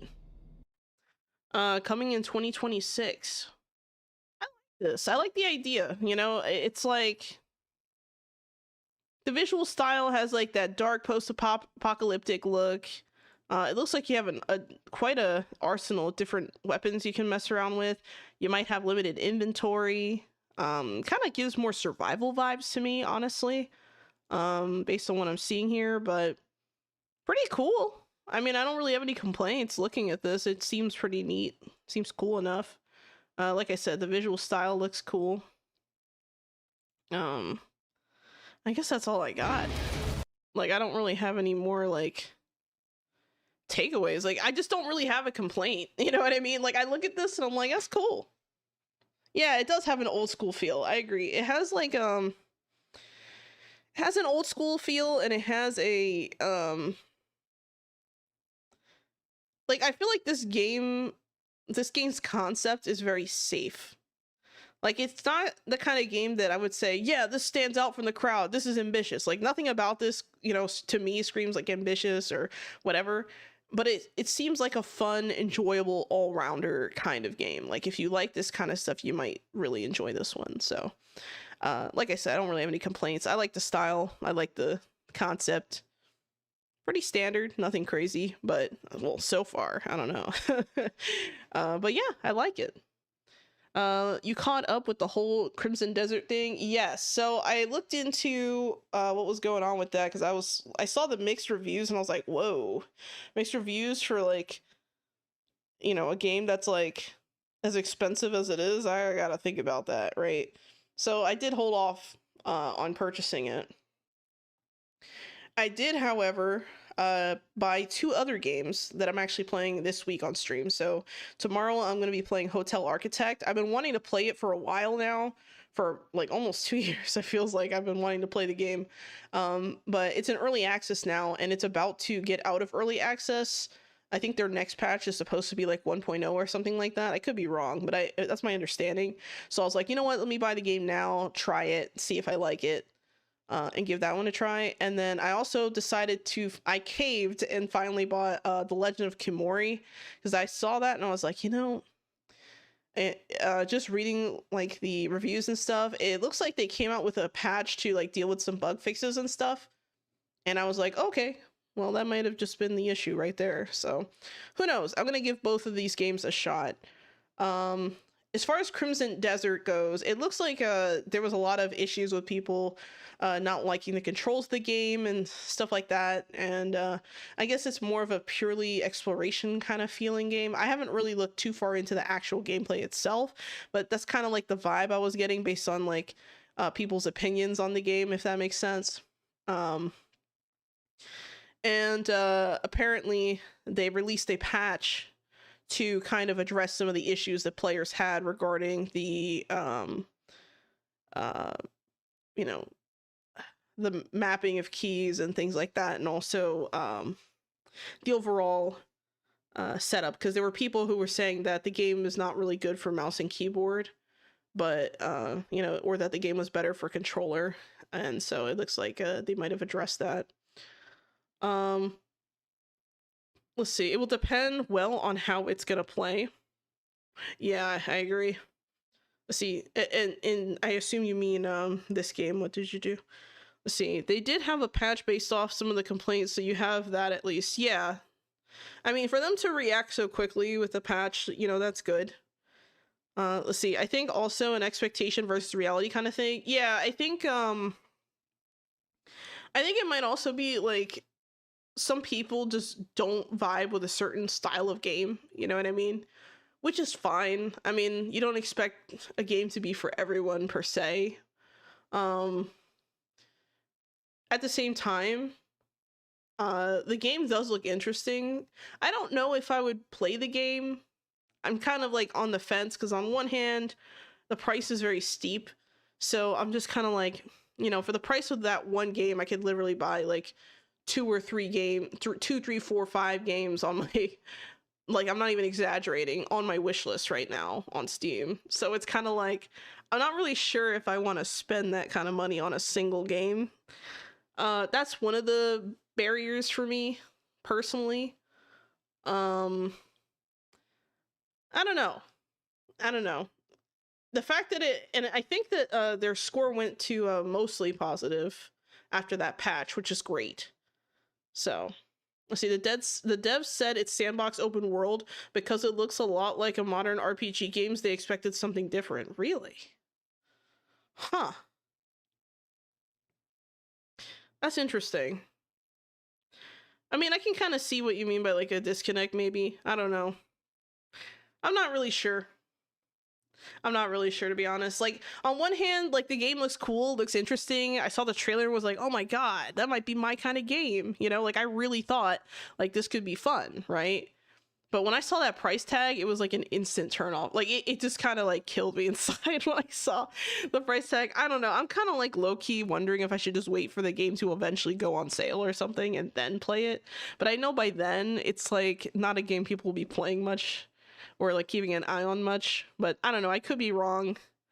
About that. I'm not really entirely sure, to be honest. I don't know. What do you guys think? Do you think I should like maybe try the game or like get the game, or like, because like I said, the price tag, I look at it and I'm like, is this worth the price? And for all I know, I could play the game and love it. I don't know. I mean, it could be my next favorite game for all I know. Let's see, the first few hours being more exploration really turned a lot of people looking for a story off. Yeah, I mean, like, if it's kind of like, I mean, for me, I like doing the exploration stuff, but I think it's kind of nice to have like a story or some kind of, you know, guidance there. But if you're okay with just wandering around and just doing random stuff and just having a good old time, I could see people liking that. Maybe wait for a sale, maybe, because I mean, what was it, like $70 or something? Like, was it $80 or $70? I'll double check. Crimson Desert, it's $70. I mean, that's very, that'll be the most expensive game I've bought in a very long time if I were to buy it at that price point. I think for me, that's what makes me hesitate. It's like, do I want to take a chance on a game at that price point? I mean, I know that, like, if I didn't like it, I could just get, you know, a refund within like the 2-hour span, because, you know, Steam has that like return policy. But at the same time, I'm just kind of looking at this like, does that even make sense, right? I don't know. I think I just have so much higher of an expectation when it comes to the quality of a game, the kinds of things that you would enjoy in a game, based on the actual pricing of the game.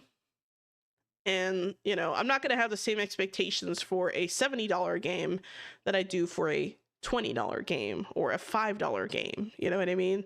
Like, it's crazy because I've played, to be honest, I've played games that literally cost me like less than $10 that I enjoyed more than games that cost $40. Like, I've literally had, you know, experiences where I'm just like, man, this, like, you know, this game is really fun and chill and I really like it. And then, you know, I play it like nonstop versus another game that maybe I paid twice as much for and maybe I didn't enjoy as much. And it's not even, and you know, the opposite can be true. You know, I've had that happen too, but I don't know. I guess I'm like extremely cautious when I see that price. It's not even like I don't have the money, right? Like, guys, I do have enough to potentially buy it if I wanted to. But I look at it and I see that price point and it's like, it feels like a unsecure like gamble, you know? Like, it's a really dense game if you fully explore everything. So on that point, it's gonna be worth it if you like that aspect. I tend to like exploring. Like, I like exploring a lot in games. I like looking around and just, you know, kind of, you know, oh, what's in that cave? What's in this little thing? I think that's part of the reason why I really enjoyed Nightingale, for example. So maybe Crimson Desert could be that game that I just really, really enjoy. I don't know. I'll think about it. I kind of wanted like another week to think about whether or not I was going to play that game, because like I said, at that price point I have to really think about it, and it's definitely, it got me thinking. We'll just say that. I think waiting is better for possible more patches to improve the game. Yeah, you know, that's another thing too. Like, I felt like that might be something worth considering. See, some people said we'll play it until the GTA comes out. The new GTA. Oh my god. That's crazy. Well, I mean, if it's that enjoyable, fuck it, why not? You know, if you enjoy it that much, why not? All right, here we go. Next, we have Dark Scrolls, not Dark Souls, Dark Scrolls official announcement trailer. Here's your look at the Dark Scrolls announcement trailer for this upcoming co-op dungeon scrolling game. From developer Doinksoft, that's one hell of a name, creators of Gato Roboto, or like, I think that means like robot cat in Spanish, actually, kind of, Gunbrella, and Demon Throttle. Dark Scrolls combines shmup-like chaos with roguelike progression. Dark Scrolls will be available on PC and Nintendo Switch in 2026. And Dark Scrolls set forth on your quest to... Wait, what? Am I reading that weird? In Dark Scrolls, set forth on your quest to with one of worthy yet quirky heroes. What? Is that a sentence? Like, hold on, I'm not losing it, right, guys? Like, I'm not tripping, right? Like, that literally says, set forth on your quest to with one of the worthy yet quirky heroes in solo or cooperative play locally and online. Hack, slash, and dodge through hordes of enemies and deadly traps in procedurally generated runs of handcrafted rooms and levels, using each hero's unique attacks and abilities to your advantage. Okay. That's a little weird. Good naming scheme. Let's see what it got. Yeah, right? All right, let's check it out.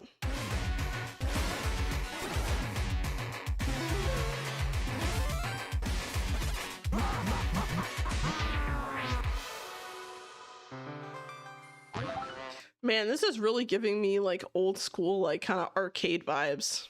Oh yeah. Is this an AI generated game description?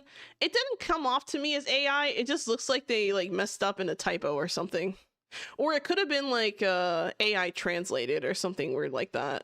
It could have, I don't know where this game studio is based, so it's possible they're not English speaking, who knows.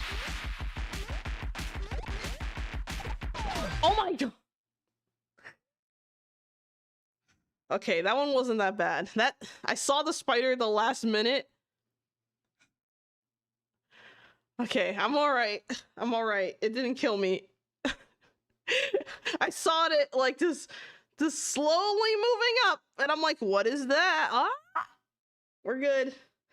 I hope that one wasn't as scary. Like, I noticed it kind of late. It was a little I didn't like it. Okay. I don't like spiders, man. Oh no, there's more. Fuck. Oh my god, there's so many. Whoever suggested this trailer, I hate you. You're the worst.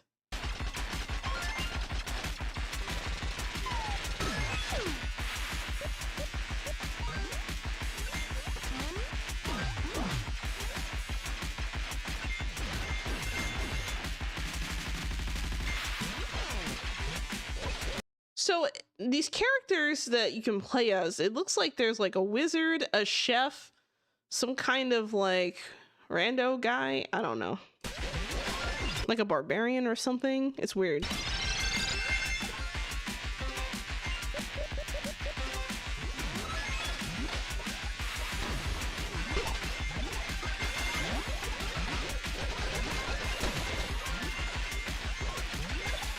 You know, I'm kind of almost getting like Maple Story vibes from this game. It's like an arcade version of like Maple Story with like more chaos, it feels like.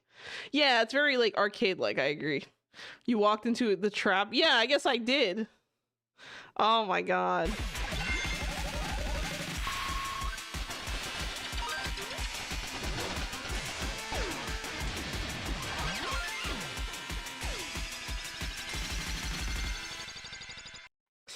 Interesting. It's interesting in the sense that it has like that nice classic arcade style as far as like the feeling of the game, which makes me feel like there's probably a lot of like replay value to it. Like it's probably a lot of just grinding and enjoying, like if you enjoy the loop, like the gameplay loop. So overall, not bad. Not bad. The chaos. You're not wrong. I don't have that on my soundboard right now. I'm sorry. I forgot to put it back on when I switch computers, but maybe next time. But yeah, this is definitely I feel like they were definitely had like a specific goal in mind, and I feel like they pulled it off. Chaos, craziness, replayability, fun gameplay loop. I mean, it looks pretty solid to me, except for the spiders, of course. I could have done without those, but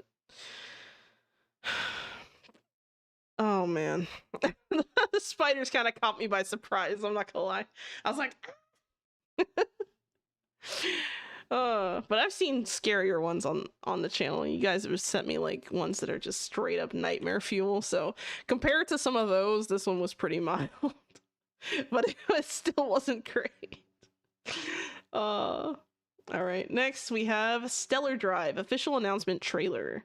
Don't miss the announcement trailer for Stellar Drive, an immersive shipbuilding space sandbox game developed by Curious Owl Games. Players will assemble a ship of their specifications alone or with friends to explore the stars and soar through the open skies. Wire cabinets to control specific components of the ship. Enable the automated cruiser mode to see scenic landscapes and unlock new technologies along the way. Stellar Drive is coming soon to PC on Steam, and there's a wishlist link. All right, let's check it out.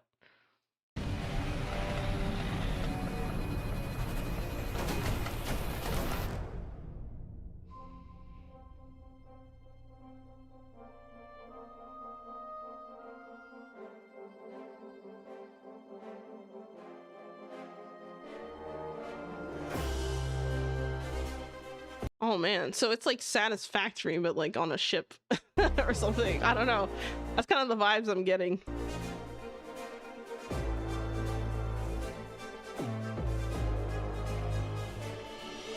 You know, the shipbuilding, kind of feel and description of this game reminds me a lot of Forever Skies, actually. So I actually played Forever Skies a long time ago on the channel when the game was still like in early access. And the game's been out now for a while. They've already done like 1.0 launches, and now there's like multiplayer and a bunch of other things that they added that's pretty cool. I haven't played it since then, mostly because, well, here's the thing. It's a first-person game that, I decided to give it a shot. I was like, fuck it, I'll give it a shot, right? And I actually really enjoyed it. So it might actually be worth picking up, but this game kind of reminds me a little bit of Forever Skies.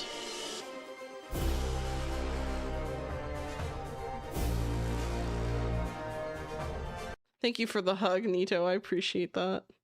More complex than what I anticipated. Yeah, same.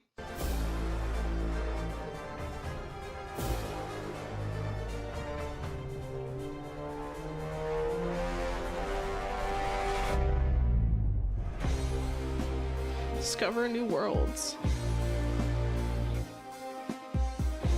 This also kind of reminds me a little bit of No Man's Sky in some ways, like just kind of exploring different worlds and stuff. So, could be cool. Multiplayer takes it on another level. Yep.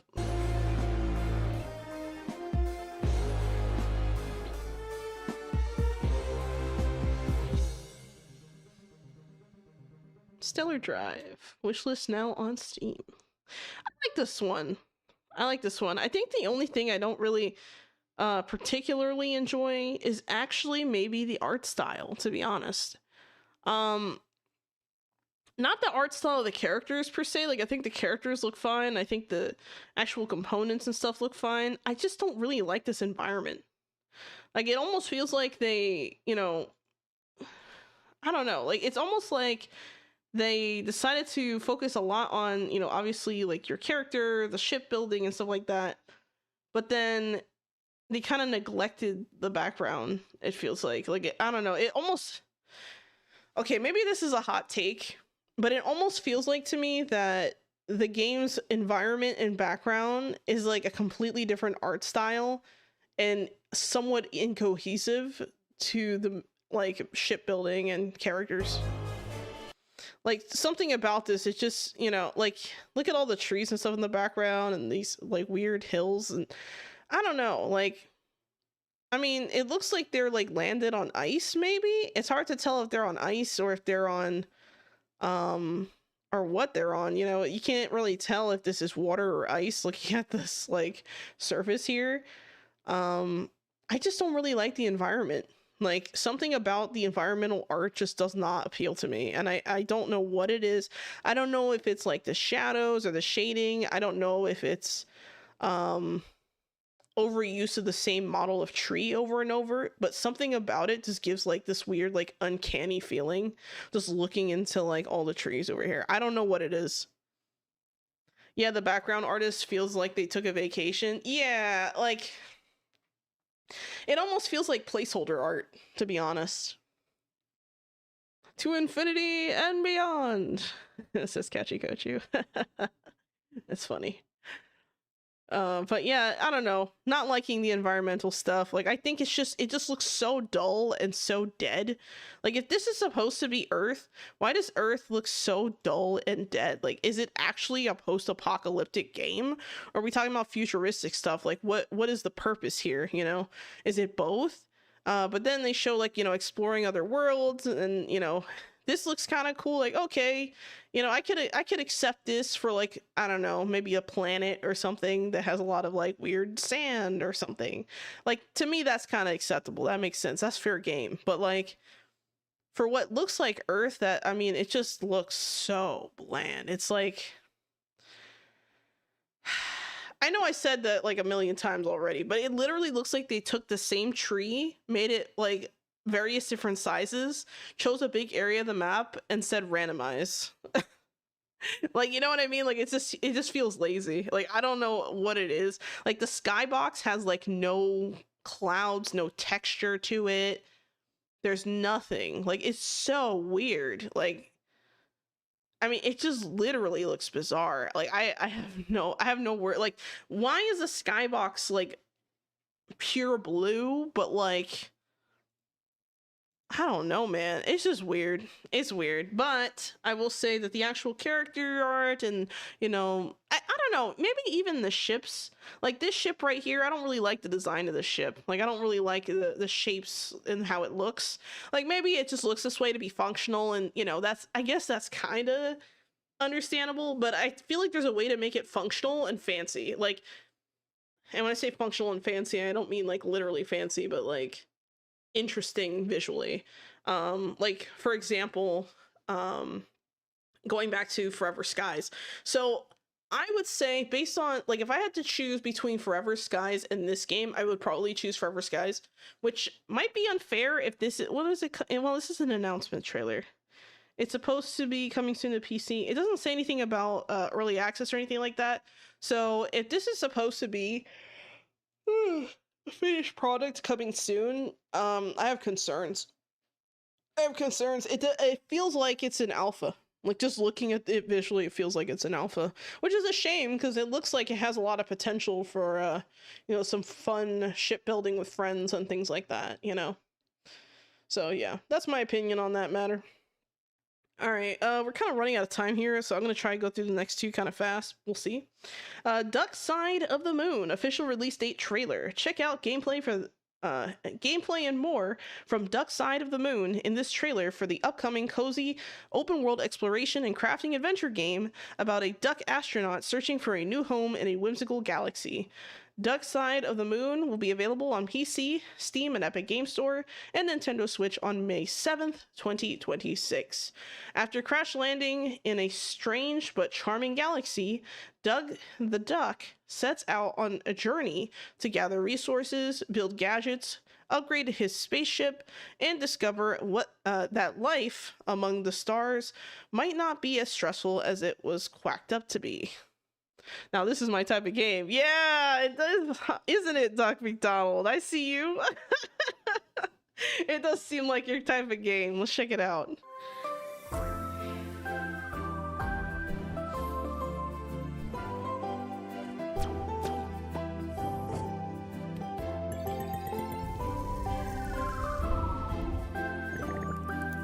It's just super cute.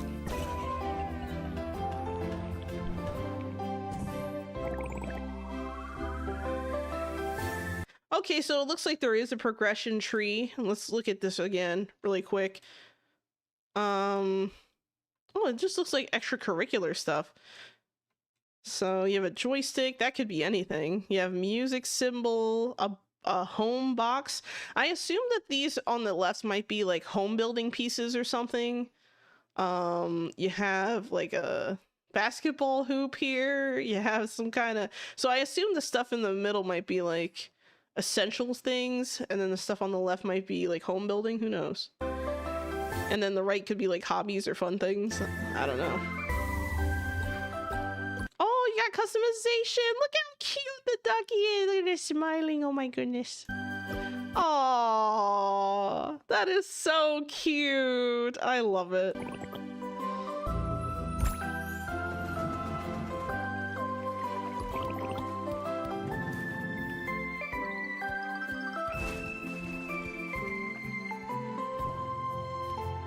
Looks like you have a little bit of exploration too.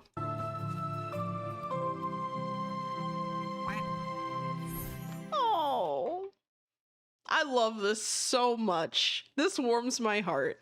You know, I have a similar feeling with this game that I did with the cat parents game or whatever it was. Like, it reminds me like that warm, you know, just comfy feeling of just, oh, so cute. You know, it just it melts, you know, it makes my heart melt. I love it. I absolutely love this. Like, you know, a duck with a jetpack and just kind of flying around in space. You got your cute little space suit. You got customization. You got hats. They got hats. Oh my god. It just gets better. You know, it's a simple concept, but hell, it looks fun. I mean, it just seems like a really chill, cozy game, honestly. Like a cozy space adventure with some survival elements, maybe. But I don't anticipate this game being particularly difficult, you know what I mean? Like, it just feels like such a chill game. You know, I feel like this is one of those games you pick when you want to lower your blood pressure. This is it right here. Look at that. And the little quack. The little quack at the end was just, oh, the icing on the cake. I love it. Oh, I love it so much. The name is also catchy. Hope this does well. Yeah, you know, Duck Side of the Moon. So cute. So freaking cute. And then thank you for the hydrate, Spidey. Oh, how did I miss that? 27 minutes ago? Thank you for the hydrate. Thank you for the stretch. And thank you also for that wonderful head pat. I appreciate it. Sorry about that. I don't know how I missed that. You stretch. Oh, my back just cracked in like 4 places. All right. Last but not least, we have Solitaria official gameplay launch trailer. Don't miss the gameplay launch trailer for Solitaria, a 2D Souls-like Metroidvania action-adventure game developed by Studio Doodle. Players will embark on a grand adventure as the world's final hope in the face of the rogue plague. Sorry, I read that wrong. In the face of the Shadow Plague. Pull off stylish parries, seek rewards, and uncover the mysteries of Solitaria, available now for PC on Steam with the release of Nintendo Switch coming soon. Okay. That is an extremely ambitious description. Usually whenever I see like a bunch of like buzzwords, I get a little nervous. I'm not gonna lie. Especially, I've been seeing a lot of games describing themselves as a 2D Souls-like Metroidvania action-adventure game. So, I mean, we'll check it out, I guess. Let's see.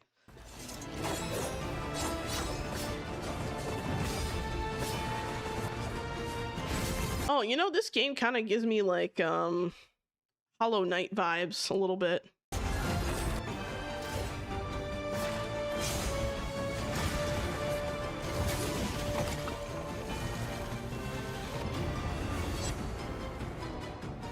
I love the visual style. It kind of reminds me a little bit of there's another game I have in my library that like I played for like a second and then never picked it up again.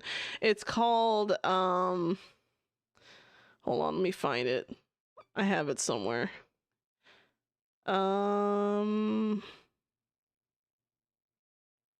Ori and the Blind Forest. That's the game that this kind of reminds me of. Just visual style wise, it reminds me of Ori and the Blind Forest, but with like a gameplay kind of situation that's more similar to something like Hollow Knight, I would say. You love the leaf umbrella? Me too. That's so cute.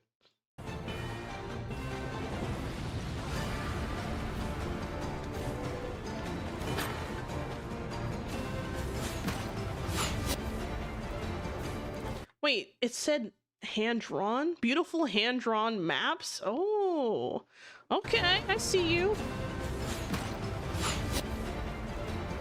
I mean, the environment looks cool.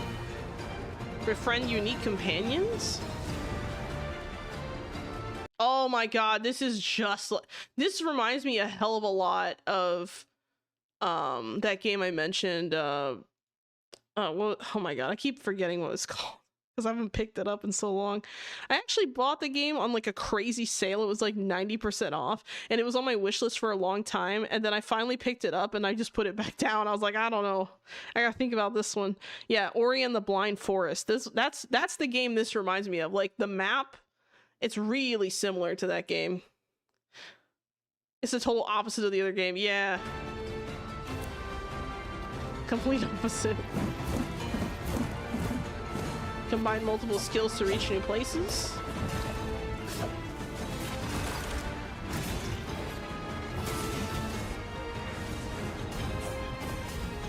Ooh.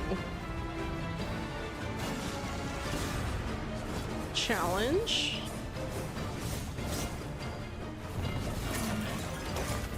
I really like how this game's like background aesthetics just have a very, it's not just a hand-drawn look, it has a very like the coloring is really, it gives that nice like watercolor look almost. Like it's very very visually nice to look at.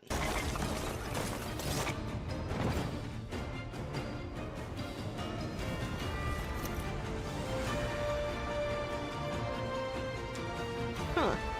Upgrade your power, create your parts and core stone combination. Interesting.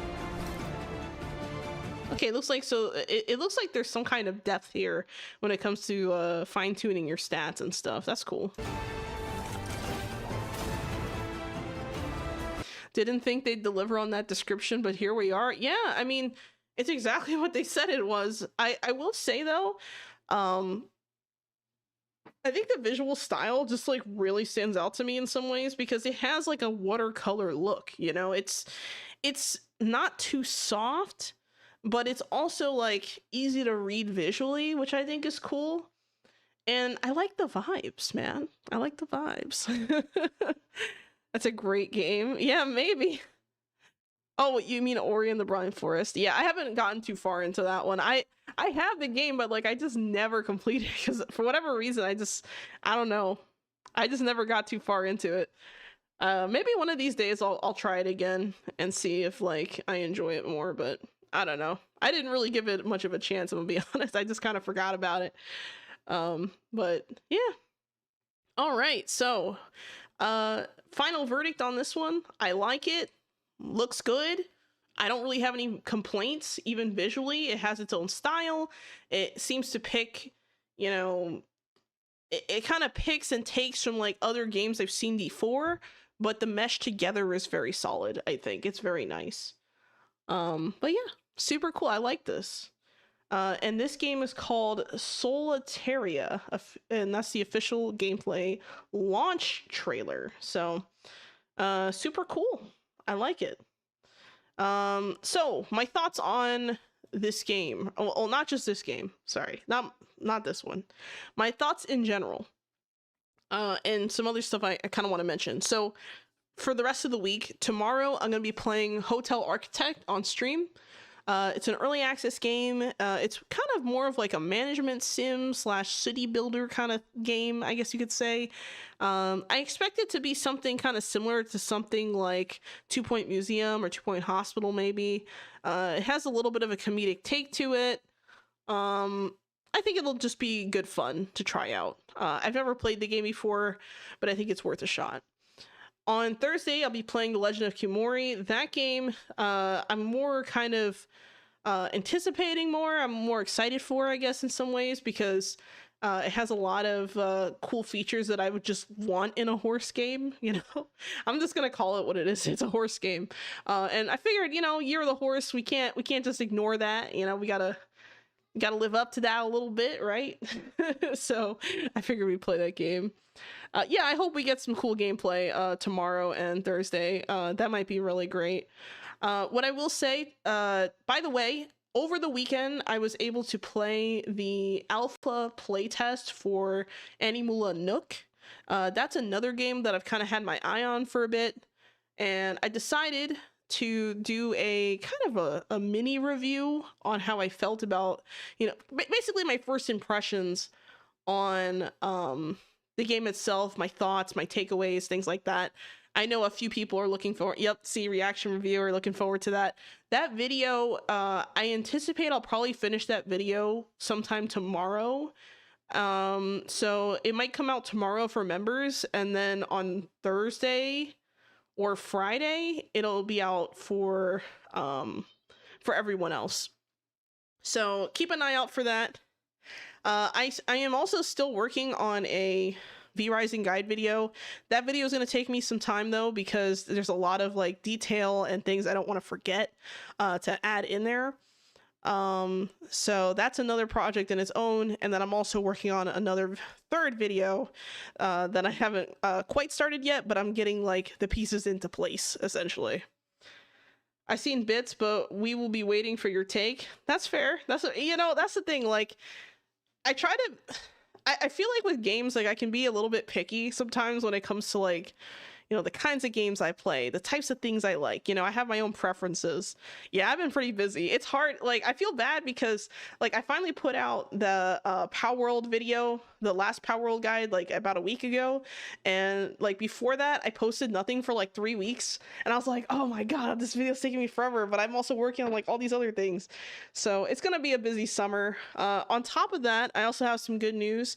So the model art for my new live 2D model has been completed. So that is finished, and now the rigging process begins.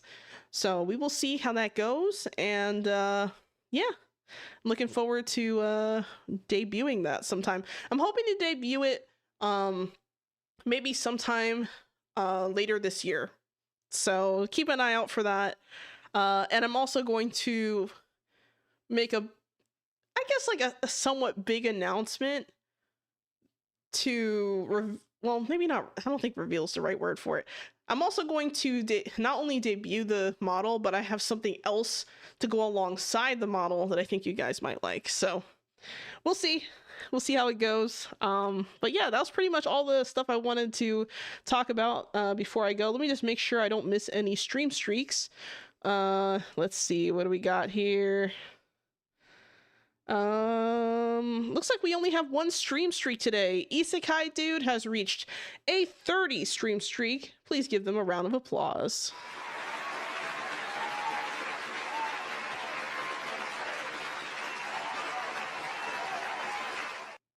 Congratulations, Isekai Dude, on your 30 stream streak. May many streaks follow you into the future. I wish you many, many more of those streaks. But yeah, overall, we're gonna have I'm getting my words all twisted. Overall, we're gonna have a really good week. You know, I've been really working on content, guys. I know I've been kind of slow the last like month or so, but I've had a lot of stuff kind of going on in real life that just needs my focus right now. But things are moving in the background, things are getting done. So yeah, the Animula Nook, like I said, that video I anticipate is going to be done tomorrow. I already you know, played the game over the weekend, and then I had completed the script and did the voiceover today. So the only thing I need to do now is just edit the visuals and then upload. So should be good. Hope you guys enjoy that when it comes out. Anyway, guys, thank you so much for watching. I hope you have... Oh, wait, before you leave. If you are over on the Twitch side and you happen to have Amazon Prime, feel free to use your monthly Prime sub on the channel. It helps a lot. And if you don't want to use it on my channel, that's totally okay. Just use it on someone else's. Please, don't let it sit. I beg of you. If you're over on the Kick side, you can also subscribe and get channel badges and exclusive emotes, things like that. It's very similar to the Twitch side. You know, subscribers get emotes that, you know, other people don't get because they're special, I guess. I guess you could say that. And then if you're on the YouTube side and you become a member, you get early access to new videos. So, you know, if you want to watch that Animula Nook video as soon as it comes out, feel free to, I guess, become a member and you get to see it the day of. If not, you'll have to wait a couple days, but That's okay. 'Tis the life of the normal watcher, the normal viewer. There's nothing wrong with that. There's also a long playlist now of a bunch of games that I've kind of done like demos or played demos of, and just a bunch of like YouTube YouTube members exclusive content. So if you're interested in getting like extra content from me, or like watching stuff that maybe you didn't have access to before, I highly recommend becoming a member. All right, that is all for now. I hope you all have a wonderful day, and as always, Xolo out.